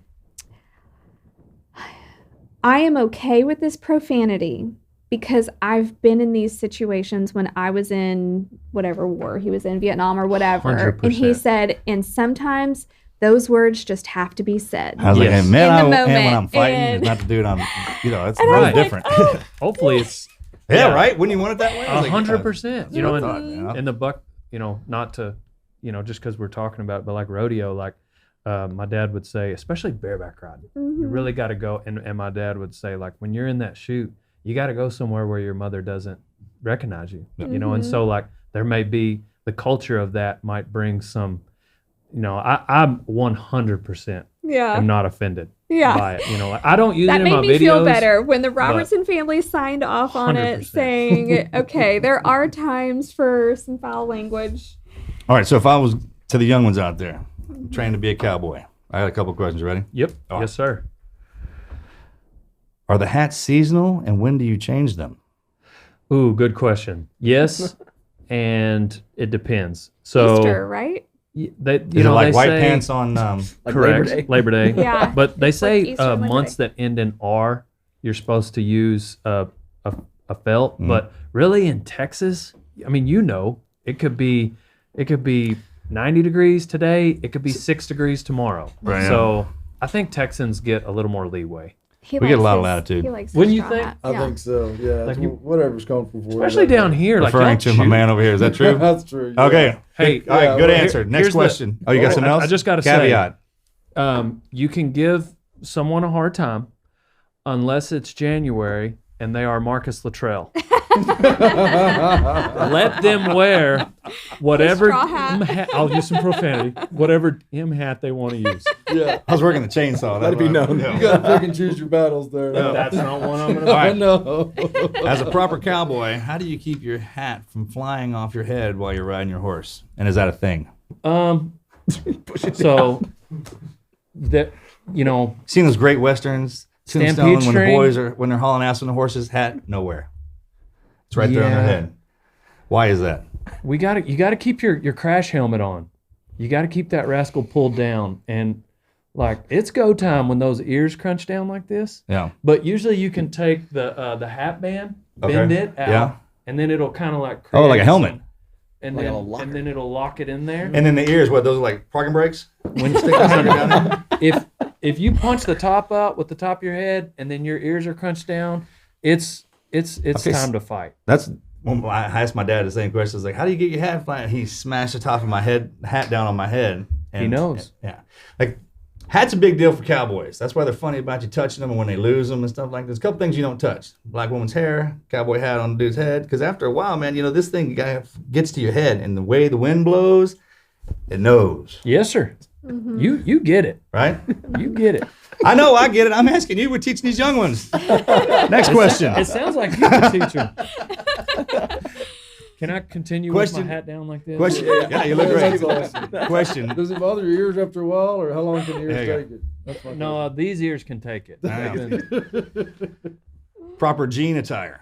Describe that. Jeans. Well, you can't wear shorts being a cowboy, or can you? can't What about have- khakis? What about them guys? Do they have to get the Wrangler jeans? No, you can wear khaki. See. I'm not talking about me. I'm talking about the ones Okay. coming. We're teaching that was- kids. This is We're like, talking about a seal. no. We're talking about the young ones. This is for the young ones. If they're Um, getting into if they want to be cowboys and want to learn how to rodeo, if they're walking around in the streets, kind of pull it off. There's certain things you got to know, like the unspoken word of the cowboy. Don't wear. They can't have flaps on the pockets. Good point. They can't have sequins. Good Good point. sequence. Unless you're in the rodeo. No, No. not at all. No. What about tassels? sequins. No, No. you don't. What about rhinestone cowboys? See, you try to make as little a statement as you can with your jeans, and you want to speak more with your shirt? riding. Oh, because your shirts are phenomenal. Your sometimes. shirts Okay, now the on, shirts. on Whoa. your show Hey, I was are- saving that question for the last So- part, but I mean, we need to talk about the shirts because they're, I wear rock and roll denim, and they've got this old school pants. They're the old school button up shirts too, like panhandle, like the pearl snap. pearl snap. Yeah. That and then they've also got this sideline. It's kind of like Garth Brooks style stuff, and that's what Daddy wears. That's what. When I go in that warehouse, I'm like, yep. Yep. So when it comes to seals, everybody wonders it's the flip flops, board shorts, and then you go to the sale rack. The shirts no one wants. the Hawaiian shirts. The Hawaiian shirts no one wants. That's what you sport. That's just. That's the style. That's how you get a style. Yes. And And can you find those shirts online and where, because they're pretty popular around here? Your particular, The rock and roll rock and denim. roll the denim, loud ones. rockandrolldenim.com. But Does it make you a more proficient cowboy when your shirt looks like that? it does me. It does, right? It's a feeling. I mean, It's a statement. I get motivated when you wear them, so I'm kind of like. We actually looked them up when we were watching the show. One of the sisters brought it up. My and I little was like, sister "Man, that's goes, the thing." those have to be from the 80s. Are they going to 100%. vintage shops? And so we looked it up, and I was like, they actually sell these shirts now. Yes. They're on the website. So it's kind of like those seals in the flip flops. Mhm. You better be able to back it up. Mhm. Great point. So I would say wear you a very normal shirt until you're Until? going 90. Yeah. Then Explain the belt buckle. How big do they have to be? At what point in time do you have to earn them? Is it like a trophy? Yes, if you wear a it buckle is. that you didn't earn, like a seal trident, do you get your ass whipped by the cow? That's a thing, right? No, that's not a thing. It is. I got buddies that wear I got buddies that wear Hubcaps? buckles but yeah, I would say like at least 14 inches across. That's kind of like this chainsaw. That's in case we blow a rim on the trailer coming down. Right. Take that buckle off. Exactly. Just yeah, with the price of metal going up right now, it's just, these buckles are getting expensive. Let me tell you. Yeah, the bigger the buckle, the better. We'll go with that. Because I mean, that's a thing. That's a trophy. Yes. The boys that play football, they're the most manly thing they got's a ring. That's great. Yeah, That's one like of the first things I bought you and Morgan. A ring? No, the belt buckle. I was like, baby, I'm making fun of rings. Don't say No, that. belt Don't say, buckle. yeah, the belt buckle. Yeah, I know. It's, throw me under the bus. I got you Like- and Morgan matching belt buckles. I know. Still Yeah. got them. We're, my twin and I, we Custom. sport them all the time. Yeah. Absolutely. Because it's a thing. I got a buddy that runs those 100-mile races, the Leadvilles and stuff like that, for that buckle. Yes. Uh-huh. No, just to that- have bragging rights. buckles that's a big deal, and which one He's you one of them over wear. here. Yeah, and Crazy bastards. in our world, it's the gold buckle that it's the world champ buckle that is. So is there a trophy? Is there a buckle that these Cowboys, if they show up with it, you know exactly what it is? Absolutely. Kind of like the Hope Diamond? Absolutely, Nah. yes, sir. Yeah, there's Tell me about certain rodeos like Salinas has a really cool rodeo. Cheyenne, it's just like 6 horseshoes on there, and you can see it a mile away. The gold buckle, the world champ buckle, that one's the most iconic. So world champ, is that like when you go to The Calgary NFR. or that's NFR? Okay. NFR. That's Vegas, right? Okay. Yes, sir. It's Is in it Las Vegas. Okay. Still there? Yes, sir. Yes. They just had it. The COVID year, they brought it back to Texas just because of the shutdown stuff. But The Super Bowl still go down? Del Rio? George Paul they Memorial. have one down there, yes, but Yeah. like it kind of, it does. Yeah. And there's a big rodeo in Calgary, right? Calgary, yes, Yeah. a Stampede. lot of money. Yeah. Are you allowed to wear the buckle regular days? Do you work cows in it? Do you sport that thing all the time? Do you Some sleep guys in it? do, yes, Right? yes, and yes, I would figure so, right? Absolutely. Kind of like the boxing champion. You put that belt on, leave it on there. 100%. And if you are a world champ, like I know Will Lowe, he's a bareback rider, like he rides in his, like because Sure. a lot of those guys have won several, and so they'll They wear all of them at the same time? How would you do that? I do. I would. It's a really interesting belt. No. Because some of the ladies, it's like one of the woman's belts had that buckle all All the way of them. across. It's like the rhinestone. Yeah. Yeah. Put them all over your saddle. Yeah. Bandolier. What do I feel like today? But yeah. I found that the size of your buckle is inversely related to your age. So as you get older, your belly gets bigger and your buckle The gets buckle smaller. shrinks down. That's a great point. Yeah. I've noticed that too. Matter of fact, that's a real good point. Back And when then I if was it in gets SEAL too teams, bad, you just put on the back. on the back. Yeah. As it shifts to the side. It's like, man, that cowboy wears this shit on his hip. That's because it hurts his belly, man. Wear this on the side so people can see I it. know. See it. My pistol's over here, and Yeah. Yeah. My brother-in-law's dad I walked up to him the other day. He was riding his horse. I was like, "What's wrong with your saddle horn? That tree break?" Because his belly was rubbing. Your saddle horn break? Oh my god. That can't be comfortable. Yeah. oh man, So, although you're not really overly forward about it, it seems like faith is a big part of your life. Would you be comfortable sharing some of that? Oh, absolutely. I think I'm forward about it. I guess so. Like I wrestled with it with social media early on. Like my preacher, I felt because at the rodeos I was the guy behind the chutes. Like, hey, let's get a quick word before and then pray, obviously, because it's a very terrifying event. And so I would love to do that. And then when I started with social media and it kind of took off in the direction it did, I felt the need to turn into a pastor. And he said, my pastor explained it. He was like, I think we respect where God put you on this platform, and it's a comedian. And then a lot of your ministry might be one-on-one, with the interns or people that we meet. And I think there may come a time where I shout it from a rooftop, which I'm not afraid. And if that means I get canceled, then I get canceled. But, I'm ready for that moment. But my faith is, that's something my old man taught me, and I was, it was peaceful the way that he passed. But I think the most peaceful thing was it might have been after we even buried him, but it was like 6 days where I realized, like, man, it hasn't even crossed my mind whether or not my old man was like in heaven. It was as sure to me as gravity. You don't think about gravity. You don't we don't have to acknowledge it to obey its rules. And that was for my personal faith. Like whenever I think about like how I have faith in the Lord, like that was the most reassuring thing for me with my relationship was I didn't even question like, man, I hope there's a heaven and my dad is there, and so the two things that he left us with were me and my family and I were faith and loyalty. And like, that's like his faith was big. And then like loyalty to it's almost just as important. Like if I see you get in a fight and we're friends. Like I'm getting my ass whooped. Sure. That's why we always wind up in jail. That's just Yeah, that's how we wind up in These jail two together. have Really? been in Oh yeah, all the many- time. Like, what are you in jail for? Dude, right over there. yeah. But I mean, that's just like, hey, You d- I'd rather be in there with them than outside bailing them out. and Like, what kind of friend are you? The one's like, man, that's like bailing us out. I was like, boy, that was a good story, right? Absolutely, yeah. And then if you were to get in a fight and there's situations where it's an obvious one-on-one or Oh, sure, somebody, that's different, yeah. But like if you don't want to fight and then you get in a fight and I don't help you, then you know that me and you are not friends. Yeah. That's that's where those tests come in.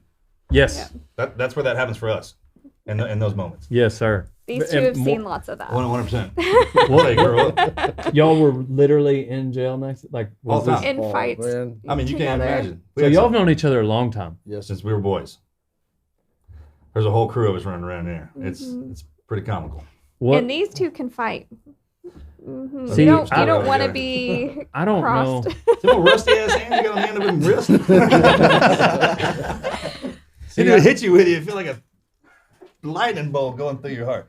When I find myself in those situations, like I'm looking, and I'm sure you felt this, but like I'm like, well, where's my brother? Like, my brother's younger than me, but he's bigger than Yeah. me, and like, and it's not he enjoys fighting, and like I don't as much, and he doesn't just go around looking for him, but like he's a little bit more excited if it were, and I just know that if like he was gonna kind of like you said, from the womb to the tomb type Yeah. deal, like I know he's like that. And I'm sure you feel that. Yeah, it's not even a thing. That's Yeah. a part of it. 100%. It comes with territory out here. Yeah, you don't have to look. Yeah, I know. That's a funny No, thing. you don't have to question it. No, they're there. People, yeah. It's a bond so tight you can't even. Like, man, you don't have to worry about me. You need to worry about them dudes that care about me. Yes. That's the problem. Yes. All right, because each one of them have a strength that I have as a weakness, and vice versa. When I'm standing next to them, it's a Right. Even when we're all together, it's a complete. We don't work. We just whatever it is we're doing.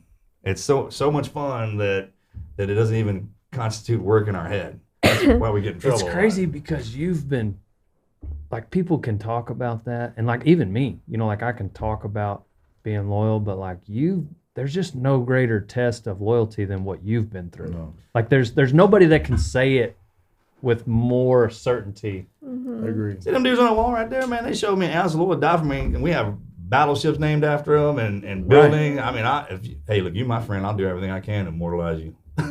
Like, I mean, that's just the way it is with me, man.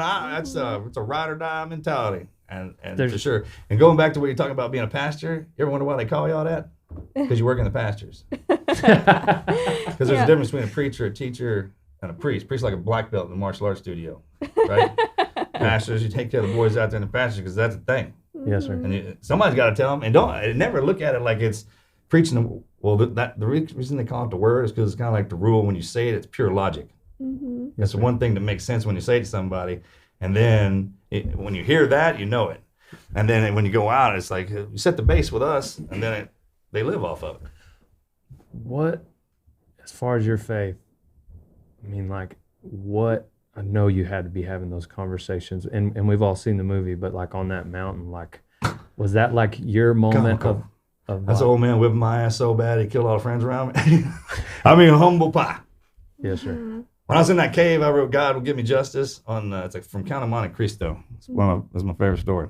And They didn't show that in the movie. You have to read the book. yeah, there's a but- lot of because that's the personal stuff, which Yeah. also makes it like I got into everything I was supposed to. Got my ass whipped. That's how I got humble. And when you know that, like, if everywhere you wind up, you're supposed to be there because the boss pushes you there. Even if you're getting your ass whipped, well then, all right. Yes, sir. I'm the one that's supposed to take that part for whatever reason. And it kind of perpetuates, it gives you strength. Yes, sir. Like, cause there ain't nothing wrong going through some hard times. I'll explain that the other day. Like, can you imagine you walking in, someone doesn't have religion, you walk into a church for the first time, be like, whose house is this? It's God's house. Yeah. It's like, who's got a picture of him on the wall? Hung up on the deal. He's like, oh, that's his son. Like, what? And not only that, there's little pictures of how it got done around the church. I'm like, terrifying. That's why Yes, you're supposed sir. to be scared of that dude. Yes, sir. Because if he had to do that to get to that, then you're gonna have to put out down here a little bit. Yes, sir. Service to your fellow man is a rent you pay to live on earth, Yes, sir. right? Kind of deal. And that's why there's only a few rules down here. Be good to your neighbor. You go to the boss, get you one of them. Yeah. And, We're very strong in our faith, oh, yeah. and we're not afraid to talk about it. And, well, and get who the people cares out there about like the whole like whatever the world is going through with trying to cancel people with faith and all of that. That's gonna bite them in the end. And Right. Oh, that's already happening. We can't. Yes, sir. I mean, you see the shift, that paradigm shift. I Yes, told you, sir. man, things changed when our billionaires started measuring their manhood by their rocket ships and not their yachts. We are in a completely different dimension. Yes, sir. And all No, the people have been causing all that chaos and talking that guff and making that noise. That's gonna come back. It's come around on them.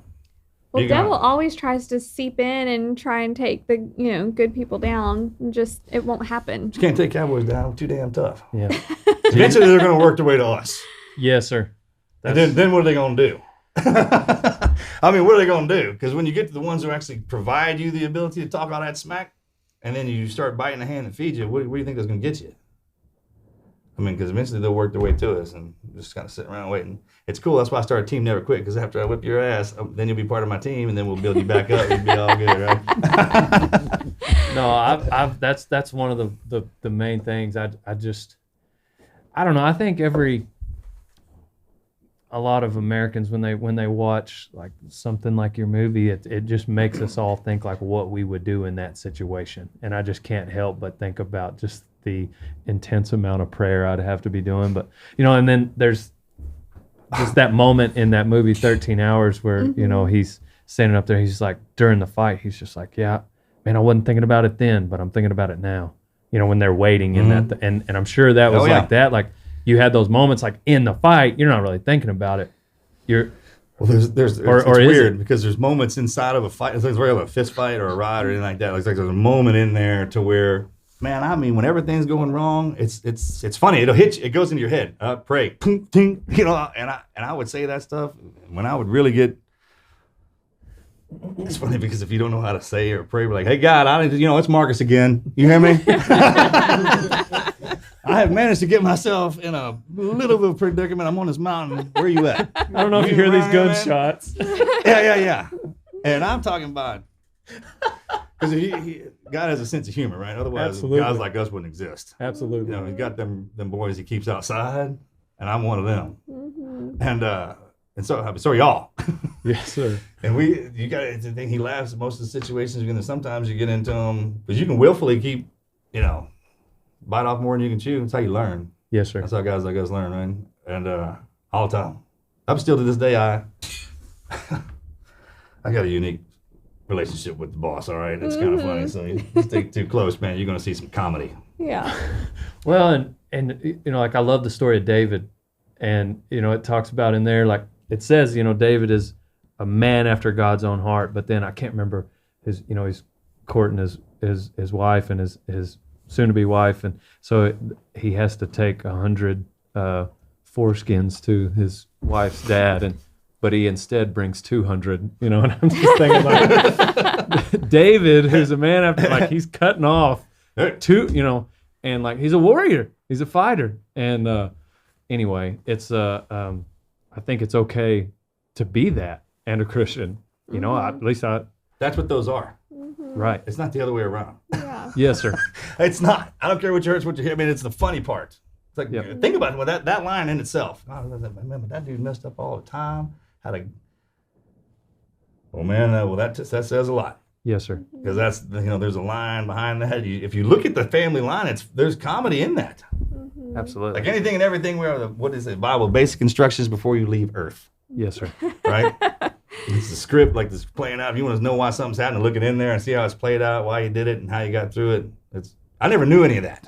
Like I wasn't raised around it. I had to kind of be taught, and because of my life experiences, it just makes sense to me. Absolutely. It's like going through the body phase before you get to the spirit phase. Like Yes, mind, body, and spirit. Some people go to school, they read their whole life. They're mind people. Some people are body. They get beat up. They go to the gym. Some people are spirit. They go to church their whole life. You put all three of them together. I think most people don't do that. They either work out real hard and like, hey, check me out, or they get all educated in the schoolhouse and they don't go to church.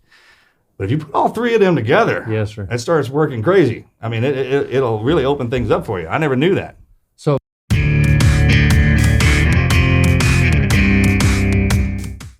The Team Never Quit podcast is sponsored by Squarespace. From websites and online stores to marketing tools and analytics, Squarespace is an all-in-one platform to build a beautiful online presence and run your business. There's a lot of you guys out there who are business owners. And how do I know this? Because you reach out to me on Instagram. We've talked, we've networked, we've hopped on Zoom and had hangouts and calls. We're friends. And I know that there's a lot of entrepreneurs in our community. And I know one of the biggest challenges I hear from you guys is how hard it is to build a website or how expensive it is. I actually own a web design and marketing agency. And so I understand that websites can be costly and they can be challenging, especially when you're in the startup phase. When you're trying to come together and build something to be proud of, it can be hard to manage 100 different tools that all do a different thing. And that is why I love Squarespace. And I tell a lot of my clients about it, because if you're looking to get started and you needed a platform to kind of handle it all from one place, Squarespace is by far the best platform to do it. And I want to take a second to tell you guys about my favorite features, because Squarespace has just about everything you need as a business owner, and it is jam-packed. My top 3 features, though, would have to be every website you build is mobile friendly. And that's really important because 80% of website traffic now comes from a mobile device. And so if you want to make sure you're standing out and showing up when your customers are looking for you, then having a mobile friendly website is really important. Second thing is SEO. That's a phrase that people talk about. You don't really know about it if you're not a business owner. Maybe you've never built a website or anything like that. SEO stands for search engine optimization, and they give you the SEO tools you need to take the guesswork out of that, which means you're going to get found by more people more often. And that's the most important thing. If you build this beautiful website and then no one comes to it, what is the point? And lastly, the fact that they've got email campaigns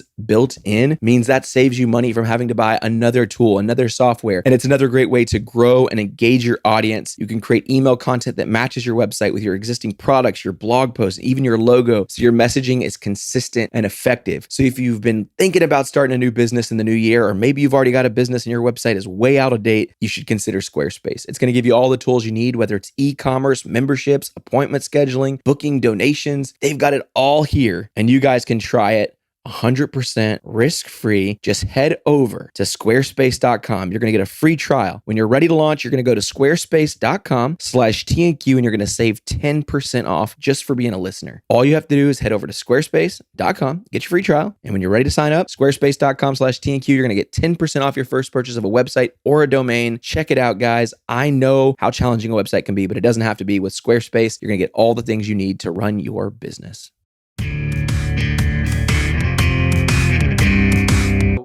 You say, you kind of had to come about, I guess, being in those situations, is that what helped grow your faith? Because So when I stepped in, I said, don't watch me. I was like, I'm going to step away from this. Like, we're going to war. Let's complete. Mom, don't watch. I said the same thing you did. Right? Right. 40 years of darkness. Gold is forged in the fire. You go out there and get whipped for 40 years, come back in, then we'll talk. We'll let you back in the house. Yes, sir. And so you come humbly back in there. I mean, I crawled in there. Yes, Everything sir. was dead. So it builds you back up. And it's kind of a step-by-step thing. It didn't happen overnight. I mean, He's always had a huge amount of faith. He just didn't have the structure with it. He wasn't raised in church or anything. And so it was almost like when I met Marcus, like he was searching for the structure that he thrives off of structure. So like in the military, how his mom was, like all of it, he just needs that. And so he would be looking in Bible, YouTube, all these different places for the word. And it was chaos, though. But it was very chaotic. And so we started going to church, and now we don't miss a Sunday. We go every single Sunday, and we go to a class after church, at the church, after our service. We go to a 2-hour class every single Sunday. It's basically like studying a martial art on TV. Yes, sir. I kind of would get it down, like I learned how to box until he started teaching me. But then when you get in there and someone shows it to you, and that's all, it's guidance. I'm like, hey man, why is this? Yes, sir. Y'all obviously know it, and you ain't telling everybody. Yes, sir. So I kind of got irritated a little bit about that. Yes, sir. I was like, y'all know all this, and y'all not helping. If it even says in there it's supposed to be tough for y'all. Right. You know what I mean? So I once you go into a martial arts studio or into a college or into somebody who knows how to teach rodeo and really see the tricks and how it works and what means what, then it kind of lines everything out for you. Yeah. Well, I didn't know that. The Bible talks about, you work out your salvation with fear and trembling. And my pastor, we did a podcast with him, and he said, it's different than everything else in life. It's like as if you went to Sam Houston, you're there for your first day, you're at orientation, and they hand you your diploma. Yeah. And then it's like, all right, you've graduated. Now, you need to go to the classes still.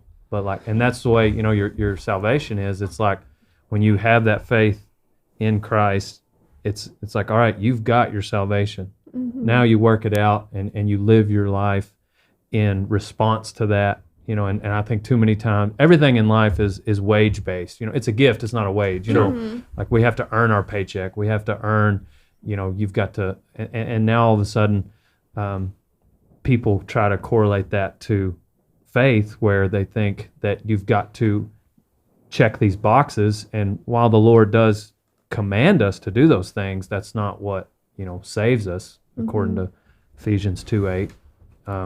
But I think I found in rodeo, a lot of us, when we're standing on the back of the chutes and, you know, that fear rises up, that's one of those intense moments where our death is present there. Your faith. That's why you feel like that. All of a sudden you want to talk to God. You might not have for 3 or 4. That's the same or 5 thing being in a months. gunfight or anything in a situation. That's almost like that's what death is present. Like when she shows up, everyone knows it. It's got a smell sometimes, and and you can feel it. The temperature changes sometimes. You know when they load those shoes, like when it got cold. Yes, sir. That kind of thing. For real. It's crazy to me that some of you guys are able to do what you do, and then some of those same guys might be scared to do what we do. To me, it's like, Oh, because we're made it's different. the opposite. Yeah. That's all. That's for a reason. Yeah. I'm made different. Well, It's y'all almost have like control almost of your, like, what you're going into. You're controlling the situation, where with y'all, you have no control over what. You have a little bit of training on your footwork and your core work while you're on the animal, but other than that, it's up to the animal what your fate is. It's almost like life. Life is its own thing. It goes on. You know that because people die. It keeps going. Because you only get one day down here.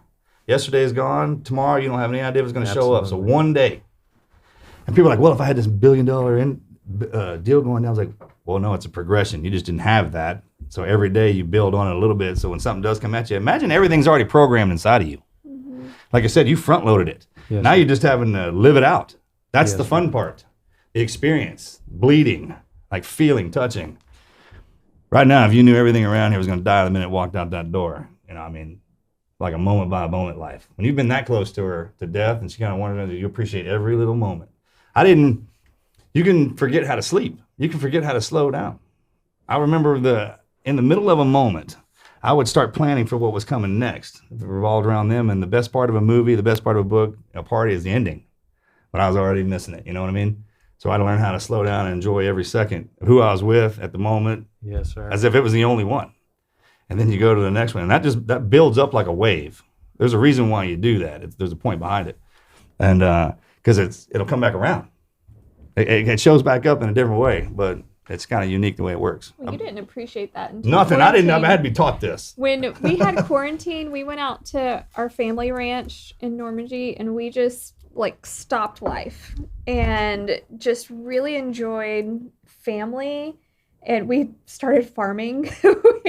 we literally planted like an acre of corn by hand with hose and like putting the corn kernels in with our fingers. Dang. God, bro, I'm old school, like fishing. And then stayed there long enough to harvest it. So we were there for a long time, and which is why computers were invented. Because that we job had so much fun, and it was like living in the pioneer days. We just had a ball. Thornberry came out once, and Well, you yeah, had that. I love that line about, you know, the guy who thinks it's half empty hasn't been thirsty. I've been thirsty. yeah. And I just What don't about know getting that that there's, tattooed on my back? there's anybody that would appreciate, because you hear half full, you hear that analogy. I've heard, you know, my whole life, and then but the way you put it, it's just like, man, yeah, some people haven't been thirsty. I usually say that one with some reverence too. I'm like, Absolutely. Dad, what? And Your ass ain't never been thirsty then. again, it's one of those things like the loyalty comment. Like there's someone like yourself who can't say that with more certainty. That, you know, for me, it's just I try to imagine it. You know, I listened to Joe's podcast with the Yeonomi Park girl that escaped from North Korea, and it's every minute I was hanging on every word she said about life in North Korea. And so, like, essentially every day I try to imagine, you know, living. I just imagine her story, and it gives me that perspective, I think. But I can't imagine just someone like her who's been through what she's been, or someone like you who've been through what you've been. that perspective you have just when you, for instance, turn on the faucet and water comes out. Well, Like how much of a the blessing. best way I could, if you had to describe a utopian paradise, our generation, we're actually in it. Because back when we were kids, you had those watches you see on TV. You could talk to your buddy. Like that was high speed Star Trek stuff. I didn't even have one of those watches. They already came and went. You can pick up this communicator right here and touch a picture on it, and it'll show up to the door when I wake up and it's sitting there. That sounds freaking made up, man. We were joking. I was like, how fast can somebody who has no business eating lobster get one? Less than a day. Less than a day. We're talking about moving some stuff. Like, what's your problem? Why aren't you getting that? There's only one way to go from where we're at right now, besides outer space. Seriously, when people complain, I mean, you can get pissed off about anything, and you can stay that way. Humans are good like that. And we get worked up about something. It's the same with sports teams. They've hated each other since the beginning, and it's a freaking sport. Yeah. Yeah, sure. So everybody just they would take a deep breath and realize because everyone's upset. It's almost in the last 20 years, man. Like I said, we're hybrids. They put us in 20 years of war. At the end of our war, it was like a bad movie. Yes. They kicked out. It looked like an insult. Then they got us sick, and we've been sick together. 20 years of war, and then we all got sick together. Then they've been beating our asses. We had a biblical freeze. So they got us really hot and really cold. They got us sick again, and they beat the mess out of us. What do you think that makes? Steel, iron. Absolutely. That's how you forge iron. Yes, You don't think changing all this, especially the young ones. Man, I don't even know what them suckers are. The ones underneath, these are different anyways. They're completely different from us. Whatever's burning inside of them is terrifying. That's why we better have our act together. Because when we get out of this whole deal and they start building this sucker back up, we got to make sure they don't tear the world apart. So you're excited about like what they would be I know what you're capable of. Because they Yes, have sir. so much at their fingertips where, I train them every year. Kids, we didn't have, I didn't have a cell phone when I was a kid. I didn't have a computer or anything like that. I mean, I'm 42, and so by the time we're 20 is when we were getting all that stuff, where the 20-year-olds now have had that since they were 10. So you're excited about, for instance, the future SEALs that are coming out of Everything. this young generation. So the only reason the SEALs like I exist is because you have to be as wild as I am on your side. Pure heart, wicked mind. That's where all of us are made like that, right? The baby boomers, they're completely different than us. Man. So and as the hybrid stage, like the X-Men kind of, that's where I refer to us like that. And then these suckers came online, and they're born into a completely different, out of a sickness, which means you can only get stronger. And it was after that it was formulated sickness. So ain't no telling what they turned into. I mean, it's unbelievable. I've seen some of these kids like, dude, That's so exciting. That's so. And if you follow the trends of how like the space and everything, how all that's going, all that cleanup stuff, man, they're the ones that are going to be doing that. That's so encouraging to hear you say, because I think about and Rogan, they talk about it. It's like that comment, like hard men create that's real soft times, and soft times create soft men, and soft men create hard times. Yeah. And then and so like in my mind, I think about the Marcus Luttrells of the world, and it makes me think, man, and this might be weird, but like, Lord, if there was someone going to attack this country, I pray that they do it now rather than attack Marcus. Let me tell you something. Well, I'm saying while you guys are Let me still tell you, here. and I'll put While this you out guys to are planet still Earth here. Yeah. and how dangerous it is to attack this place. There's a Japanese general said this a long time ago. He's like, because there's a gun behind every door. And I'll go further with that.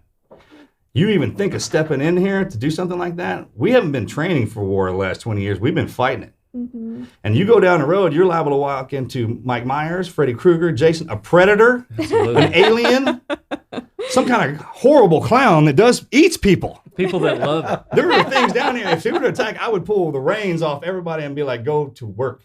So I mean, it's terrifying what actually lives here. So all we the can- things you see on TV, that's the pretty part of this. So all right? just come here if we get attacked. So I don't worry about that. Okay, good. Well, At all. if you're not, then I won't. I'll be the first one out That there. was a Freaking selfish kidding me? question. Oh, bro. lying. Man, I'm not lying. Like I was like, I wanted to, because not to get too deep, but like, my dad died, both my granddads died, and I just had this like real moment this last year where like, oh snap, I'm the patriarch, And so, like, I have to think about, my family's going to look to me. How am I going to react in these situations? And that's where my brain went to, like, well, man, if anything's going to happen in this country, there's a lot of hard men out there right now. Oh, like, women, kids. Our kids can throw His ninja mom will stars whip like somebody's 500 ass yards, before man. So anybody I'm else. telling you, you don't know what's out there, dude. Golly. Like, I travel around on the road all the time and like get to talk to people and see what they're doing. And we talk about this all the time. And David, it's like, hey, I'm not worried about them. I mean, I care about the younger generation. That's who I'm after, because I see what they are, and I'm like, yeah, they're burning stuff down and tearing stuff. I was like, that's all right, straighten their asses up, put them back in line. That's what we're here for. Because the weak generation, 20 years of war, our grandparents were the greatest generation, so we have manners and respect. We're not the ones talking all that smack, freaking being mean to somebody just to be mean. I don't have to do that to prove my point. I don't talk bad about you. Yeah. Well, Bless you. So, I mean, with us, I know a lot of people are scared. Don't be. I mean, when's the best time when do you transition from one phase to another? It's not when everything's good, when everybody's got money. No one want to transition during that. If we're going to make a shift, it's going to when we got down to the bottom of the valley. yes, sir. It's not a bucket. It's not a bad spot. It's not a hard spot, man. It's just shifting to a low gear and getting these suckers ready. And then when we come back out of that, some people go ahead. Well, his twin brother, also Navy SEAL, Right. is running for Congress right now. Oh, yeah. And that's one of the things like that I'm really excited about is putting people like him. I'm not trying to make this a political podcast, but having people like that have fought our wars and that know life perspective. Not only did he fight a war, he went to college. He came back and he started his own business. So he has full life perspective. Absolutely. All right, here's the difference between a politician and a public servant.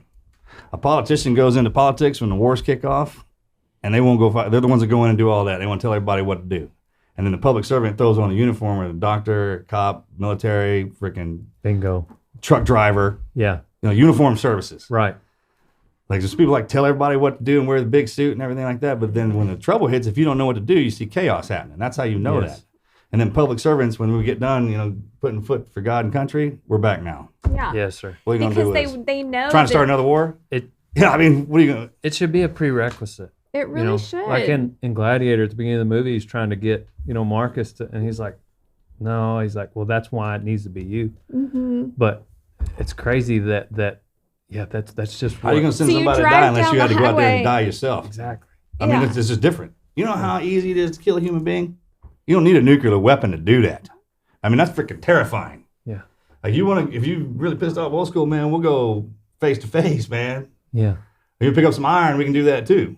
But to know let me tell you something. We start killing each other, that ain't no joke. Ain't nobody seen that a lot, You know On how bad our that own is? ground, I yeah. talk to everybody because I think the problem is there's no old war fighters around. Like, when we got done killing each other around the world, you come back and be like, man, I want to do that again.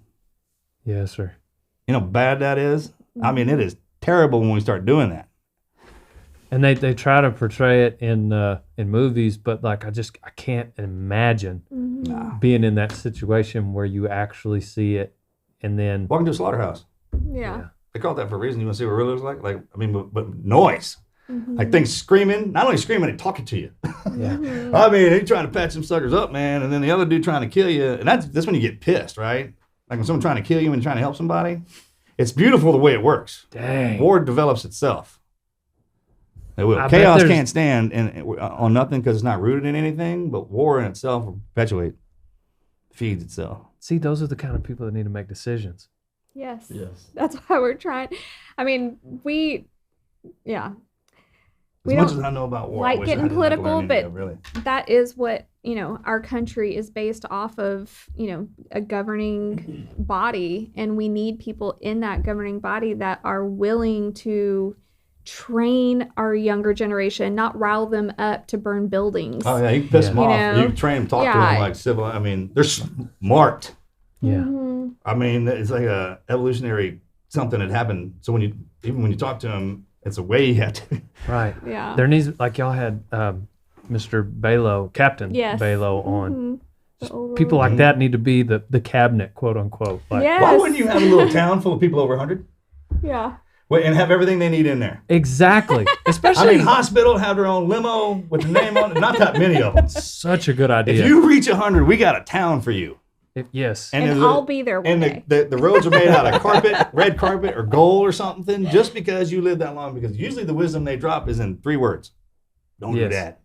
Get out of there. Shut the hell up. You know what I'm talking about? Yeah.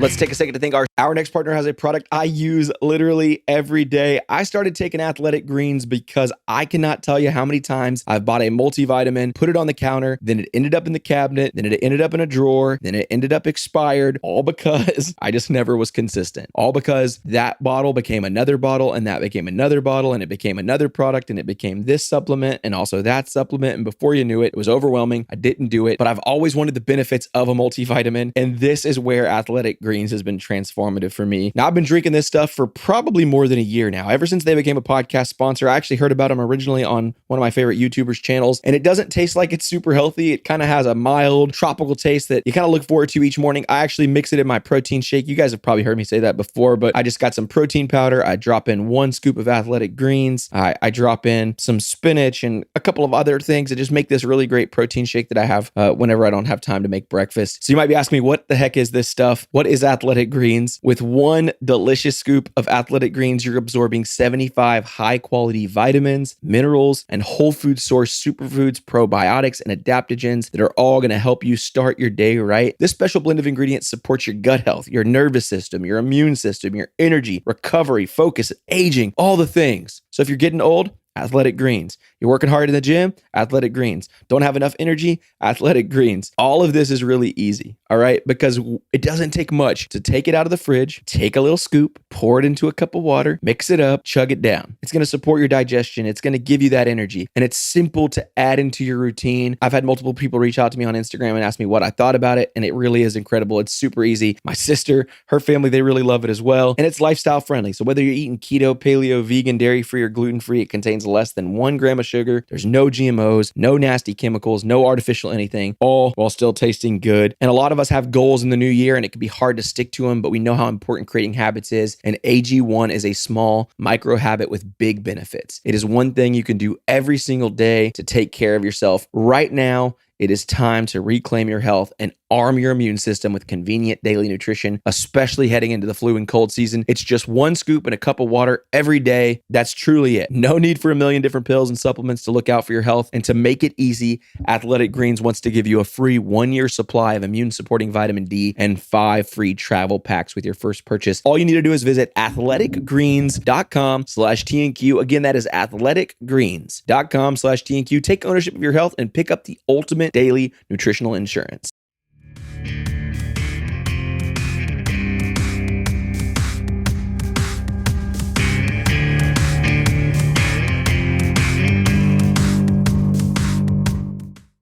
Awesome. the way you guys talked to him was so indicative of just like you could tell you guys the respect y'all gave Captain Balo was like, you talk about your seniority is in numbers with age, and that was neat just hearing Navy SEALs really just That's a real thing. Somebody comes up on you older than you and they're dropping it on you and you getting pissed off, suck it up. Yeah. It's for the old man done deliver them for a reason. I also laughed. It's the hardest too. I laughed out loud whenever he was he told his story and he was talking about, which it was super admirable and honorable, when he was the last one. Yeah. And then, because you get caught in his story, he's talking about being the last one. This plane could only carry one at a time. And he's off in, I think in maybe China or somewhere, and the Japanese were coming around, and he was like, yeah, it's a pretty surreal moment when you're by yourself. And Marcus goes, yes, it is. I know exactly what he did, and everybody in that moment, we all did the same thing. Like, I had to hit pause. I was laughing so hard because I was like, if there's anybody in the world that could have agreed with that man at that moment, it was Marcus Luttrell. I want to go get a beer with him after that. I'm like, Yeah. And he and then at the end of the podcast, he even, he caught on to it too. But he was a sharp. he's Yeah. He was sharp. real sharp. And He's he from brought it up Huntsville. later. He was like, yeah, New you know what Waverly. it's like. Yeah. I He didn't did- know that. Yeah, he's either from Huntsville or New Yeah. Waverly. Them guys and gals and gals, they're gems, man. Sharp. Just seeing all that. I mean, that's the times to go through all that war too. So do you see, I mean, it's like a 22-year-old life coach on Instagram frustrate you a little bit? That's our son's age. He's 23 now. And so to see like him and his friends, building these businesses online and all that, it's to us, I think because we have a 23-year-old, we have a, I get that. I get what you're saying. Yeah. yeah, it's neat to see Expert. what they think an expert titles. is, Like some of them they get kind of loose with some of them titles. Yes. See, I thought you said you was an expert. Well, whose fault is that? He's 22 years old. Yeah. I should have known better. I think Unless you came out the womb spitting that stuff, man. I mean, Mhm. I think maybe should be an asterisk whenever you do the age thing, and Right. maybe it's like Chris will do. He said, "It's not the years, it's the miles." yeah. Yeah. Because if I'm sitting here and I'm older than you, but I've been an accountant, and something happens, I'm letting you be the boss. Right. Like If we're talking about accounting, man, I'm on. That's why Right. the main thing. Sure. if somebody's trying to kill us, Marcus is the man. Taxes. They're trying to take not our money. What is it you do again? How the hell did you even get in here? Those are the jokes of life. Yes, When sir. you get pinched in with somebody who's like, wait, that's happened to me a few times too. It's comical. Yes, sir. So I know we've gone a long time with you, but I I'm wanted sorry, to man. ask, you come from a generation of celebrity Aggies, the Dude Perfect guys. Oh, yeah. Didn't they graduate around the same time They as did. you? And he does follow the greatest Tyler Torney. Yeah. He does follow me on Twitter Oh, and does Instagram. You're supposed to so do that, right? And that, as an Aggie, you're supposed to follow the greatest cowboy. I think that also means we're best friends. Yes, Yeah. absolutely. Probably, right? So Tyler and I, we haven't met, but we have texted about doing something together, but with Marcus. But I have we- zero I hand-eye see- coordination, so I don't know why that'd be a good idea. I see him watching my story occasionally on Yeah. on Instagram, and it pumps me up. our little ones love them. But I just think it's funny that there is like a similar this YouTube Granger mania Smith, and too. Granger, Yeah, he's an the Aggie celebrities. Yeah, Earl Is Dibble. that Yeah, Earl You run Dibble. Aggies Yeah, everywhere. exactly. We've done some stuff together. He was trying to make a music video, and he reached out to a bunch of artists, and the artists kind of, some of them ghosted him, I think, even, and so he then reached out to a bunch of YouTubers, and because we know the value of a collaboration, every YouTuber was like, absolutely, I'll I be love there, it. and so I got to know him through that deal. So We love him. do y'all know living down here, Cody Johnson? Yeah. Yep. Singer? Yeah. I figured you're probably good. Right We down the don't way. know Me and him are him pretty good- well, but pretty good he's buddies. from the same area. New that- Waverly. Yeah, and he did a concert. We have a concert. You know him, don't you? Yeah, actually, we own land next door. He just sold his house in New Waverly. He was Yes, only sir. But to buy it, and I just, Yeah, he moved. he moved up there to Madisonville, about Cody Lovell's Yes, sir. place. Good people. Yeah, real good. Everybody Yeah. laid around here. I was super impressed with him. I spent the day with him looking at his place. The wife and kids were there. I mean, good, super down to earth guy. I mean, I'm sure you know that, but I was very Yes, sir. impressed with him, just one on one. That daughter of his is a pistol. Yeah. Gosh, she's funny. Yeah, they're good people. I've His always wife heard was that. actually homeschooling the kids on the tour bus. Oh, yeah. doing their Yeah. homework and stuff. Yeah. Yeah. We had there's the local country radio station, 100.3 The Bull. They do an annual charity concert for Lone Survivor Foundation. It's called 10 Man Jam, and they bring in 10 artists to do these acoustic sets. And he's done it before. It's pretty- for yeah. us. That's It's one a of the coolest really things that- yeah, every cool year. concert. It's all five. They do 2 sets, so it's 5 of them sitting on bar stools at House of Blues in Houston. And they each take a turn singing a song, and sometimes they'll all sing one of their songs together. It's really, really cool. Have you got a celebrity rodeo yet? No, but I've found myself to be like a lot of people reaching out saying they want to get on a bull. Like Travis Pastrana, maybe Vanilla Ice. You know, Oh my yes. gosh. Yes. You know what I'm talking about? Yeah, I see it. Just but get some little fast Because tears hey, for they'll them. box and do boat race and everything else for charity. You know, charity hurts. Absolutely. So, Yeah. I mean, it's Hey. incumbent upon us to step up for charity and help her out. And if you Are you throw one, calling out Travis Pastrana? yeah, I'll this call is it the sucker right official now. challenge. We've got Give a me my common sponsor, Can-Am, Travis. So I think it's just a matter of time before he and I become best friends. Yeah. Well, these two, if you turn around, is Travis in that picture? Oh, you know him. Oh yeah, Marcus and him Oh, yeah. have done a lot That of wild stuff stallion you together. saw out in the paddock out there, I named him Travis Pastrana. Is he not on there? He's right Yeah, there. he is. Oh, okay. We did the Cannonball Run race together. Oh, dang. Yeah. Remember the movies Cannonball Run? I'm so jealous of The that. So good. Smokey the Bandit movie. Yeah. Yeah. He's tall. Yeah, he is. Yeah. I didn't realize he was that tall. We had so much fun. We tucked in that freaking Subaru for 11. I was like, hey, you want to find out if you can be buddies with somebody? Road trip. Yes. Oh. 100%. You'll either kill one of them or you'll be best buddies. It Rodeo wasn't Cowboys. a regular Yeah. road trip. This was driving from like Chicago to Nebraska or Right. something. This is 2020s though, right? Or whatever year that was. 2000s. It's a new kind of. It was crazy. So much And they were fun. in this itty bitty, that little bitty Subaru car. So and you're they the were co-pilot? racing it. Well, we switched. So we'd race from state to state during the day, and in the morning we had to race on a track against. I mean, there was every kind of car from Porsches you can imagine. Well, when he would drive, we'd lean the front seat, passenger seat down to the glove compartment, and then kick the back seat down so my feet would be in the trunk. His would too. And then you'd be laying there right beside him as he was driving. Kind of weird to be able to know each other. It was kind of like a romantic moment. I'm like, so how you doing, buddy? Did we just have a moment? Yeah. And I'm texting Marcus like, "Are you really doing this?" 11 Because days we were in he the car. does not do road Gosh. trips. So I was like, So you got to know him. Oh, we're buddies. Y'all Good should have buddies. made that a podcast. The guys in Yeah. that crew right there from JT all the way. Yeah, we haven't Yeah. done that yet, but like we're close. JT on the far right is one of the owners of Black Rifle Coffee. Right. And he is a great guy too. Arbin's a racer. We should and- get yeah. JT on a bull at Radiator Ranch. Well, because we did that boat race challenge. Like Travis will just throw it. He's like, hey, let's do it. We wanted to do sling cars through the air and shoot them out of the air with a tank. That sounds It's like amazing. You're like, Like yes. skeet shooting with Yeah, tank that's a stuff. Navy Sign me SEAL up. skeet shoot. Yeah, That's what that's exactly. called. Yeah. Yeah. So we're thinking about doing that. But rodeo, we're always looking for ideas. If you Hey. want to host the first annual I could even bring the Survivor arena. Series, get to rank us some guns Yep. out.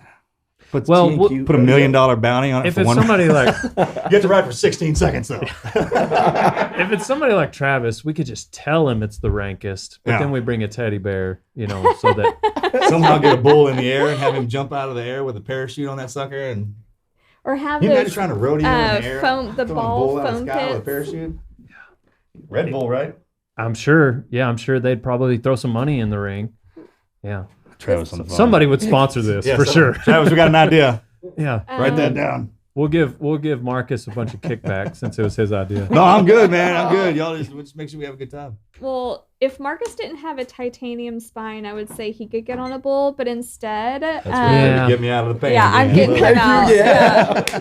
He's got an excuse. Yeah, he Right. has an excuse, but If you want to know why, just watch the movie. That's Yeah. right. Yeah. Exactly. All right, I'm calling JT to see if he'll get on a bull. Y'all need to get out of here. Ooh, we'll record it, Yeah. and then that way See if he it's answers. really I know Travis. actual horse karate. There's an old tale about the guy who invented Kyokushin karate. Like Masayama was his name.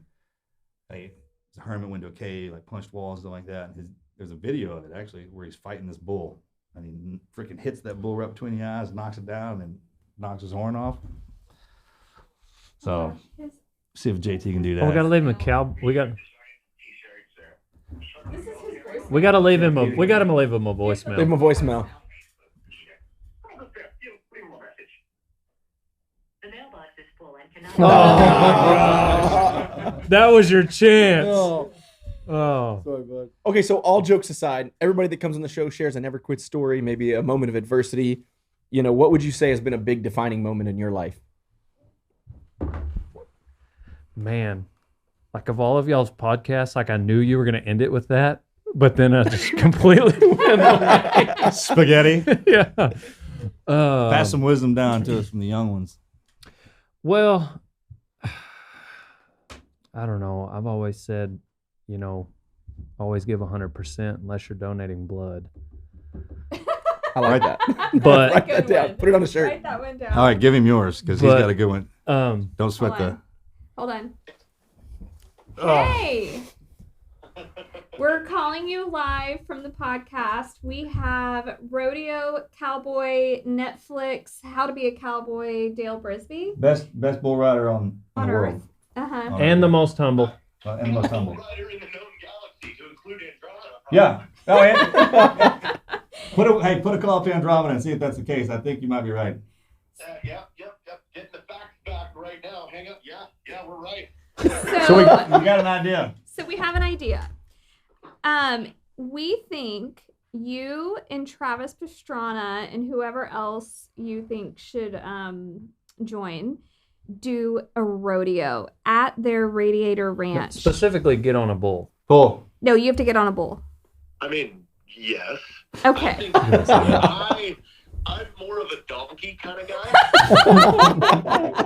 What about a wild Do Shetland? you have any competitive bucking donkeys? Yeah, I know. Tell him I know a guy. Okay, we know a guy. We have a But- supply. But a bull would be better. Marcus knows the trick to Travis, though. Yeah, just deliver the message to the team, man, and rally the boys up so we can go do something dumb with this guy. Yeah. All Marcus has to do is what? Text Travis and say, bet you won't. Ooh. We'll all get hopped up on Black Rifle Okay, coffee Marcus and doesn't I'm on it. have it, but we definitely need to do a Black Rifle Coffee rodeo. I would say done and done. Okay. Yeah. Write it up. All right, let's do it. Well, Yeah. I can go to you or you can come to me, either one. This We'll- would we'll be go to you. so fun. We'll go to their ranch. It's West Texas, Perfect. middle of nowhere. That's where all But the we could good do a ones road are. trip. I say we bring the black helicopters too, because let's mix helicopters and rodeo. We'll bring everything. Oh, bring military and rally- rodeo. and rally cars. So I've it's got a relay. helicopter pad. You have to do a It's a lap passion. around. Yeah. He already- We'll mow you next. We have a runway Done. and, I and a think helipad. this Be would good. be amazing. Babe, what do you Called think? the ultimate man. Yeah, the ultimate man. The ultimate man contest. All right, we'll put it in the All works right, then. we're gonna get working on it. All right, can't wait. Thank you. Take care. Yeah, love you, Bye. hon. Love you, hun. Oh my gosh, that would be so fun. Oh, absolutely. Absolutely, it would. Yeah. Yes, I've got the All right. bulls. Tell everybody how we can follow you, man. Where we need, Yeah. where they can look you up. And Oh shoot, man, I appreciate it. I mean, just being on this podcast is. I mean, you can look me up, Dale Brisby, anywhere. So, I mean, Instagram, dalebrisby.com, wherever you want to. So, but Can we I mean, ask, we're is there on another season coming? Yeah, they never they kind of do what they want and they call whenever they want and they don't really tell you much. Like they could call me, like I could have a missed call from them when I get out. it's like being married. Yeah, so I've heard. Keep doing what you're doing. I mean, it's great. Yeah. It really is. So I appreciate the it. Netflix is How to Be a Cowboy, Yes, ma'am. and YouTube is Dale Brisby, and Yes, ma'am. Instagram is at Dale Brisby. Yes, ma'am. Yeah. Do you want Yeah, to do oh, yeah, this yeah, is the you're- quote. You may know this one, but it's don't sweat the petty stuff and don't pet the sweaty stuff. I'll give you credit the first 3 times I say it, but after that, it's mine. I stole it too. He dropped He that on stole us in it, the most yeah. opportune time. I mean, we were in the middle of one of the moments right here, and he dropped that on us, and I swear it changed my life. Well, Marcus I is would taking say it. my never quit deal is just, being a cowboy, it's just you kind of have to learn that like there's not really ever a time like whether you're in the arena or on a horse where you can just like lay down and wait for something. You've got to offense is the best defense. And I've learned that, the same way with business and I don't know, it's daily. You don't ask yourself, is this right or is this wrong? But ask yourself, is this wise? And then that's how you live your life daily. But I don't know. I feel pretty. I mean, I'm the greatest bull rider of all time. But as far as like who makes the laws on never quit, that would be you guys. Oh, So We appreciate it, man. Yeah, absolutely. This has been awesome. yeah. I love Thanks for it. having me. Yeah, so keep going out there and getting on those bulls and proving that we don't quit on this end by getting your ass kicked. That's awesome, bro. I mean, Dale, yeah.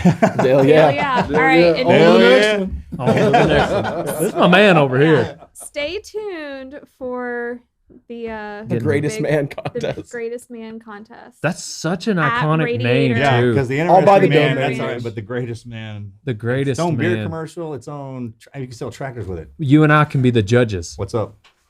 We get Yep. Chuck Norris online too. Call Chuck. We salute You know you. what I'm talking about? Like, we'll get the dodgeball team going. I have a funny story about Chuck Norris. So Marcus grew up doing martial arts, and so he has always loved Chuck Norris. Well, Chuck Norris asked if Marcus would be his keynote speaker at his gala, his foundation thing. What's it called? Kickstart for Kids. And Marcus goes, and Marcus gives like a the same speech, like it's his story every Right. time, and everyone's expecting to pretty good hear. one. It's a really good one, and Yep. everybody's expecting to hear it, including Chuck. And I'm sitting next to Chuck Norris, and Marcus gets up there, and the entire hour, Marcus tells Chuck Norris jokes. The entire hour, he just like made some up. Some of them were known jokes, and some he just the whole time. And everybody was laughing so hard that God bless him, he can't hear as well anymore, and so he would ask, "What's he saying?" And I I'm couldn't hear a like, damn thing I was saying. I was like, he's just telling a story. it was like a big moment. And then the best one is I walk in, this is a true story. I walk into the bathroom, we were at a funeral, and it's George Bush, Chuck Norris, and me standing at the urinal. I walk in and kind of looking around like, this is a joke. Next is Dale Brisby. There's a poster here somewhere for this. I've been had that one. I was like, man. And I was just like, and they didn't even get it because they were always eyes front. You know, team guy was like, "We hanging the wire over here, boy." What's up?" The water's cold. Yeah. Nice watch, Mr. President. Thing got a mirror on it. You know, that kind of thing. I mean, I laughed so I was at a funeral too, but funny moment then. It's I'm saying all them guys are great. That's Yeah. hilarious. Yeah, we love Chuck Norris. Yeah. Love. That's a great man. Yeah. Yeah, we've got the lone survivor here. He's going to tell a story, stands up and does Yeah, and he did stand-up Chuck comedy. Norris jokes the entire time. It was so funny. Everybody loved it. It was great. But Oh, that's Think a good about story. that guy, though. I mean, he's one of those iconic names. Been Absolutely. around. I mean, kick drugs out of America thing he started for us, guided a lot of us, and not only in martial arts, but just on a trajectory to make us into good men. Right. I mean, if you got a wild side in that spirit when you're a kid, that's a thing. Yes, It sir. doesn't make you a bad one. No. I mean, they could have thrown us away a long time ago. Yes, sir. Probably should have, right? But they didn't. Oh, Yeah. my gosh. well, thank you so much. Yeah, brother. for Thanks, Oh, man. thank y'all for having me. Get out of here. It's been a blessing.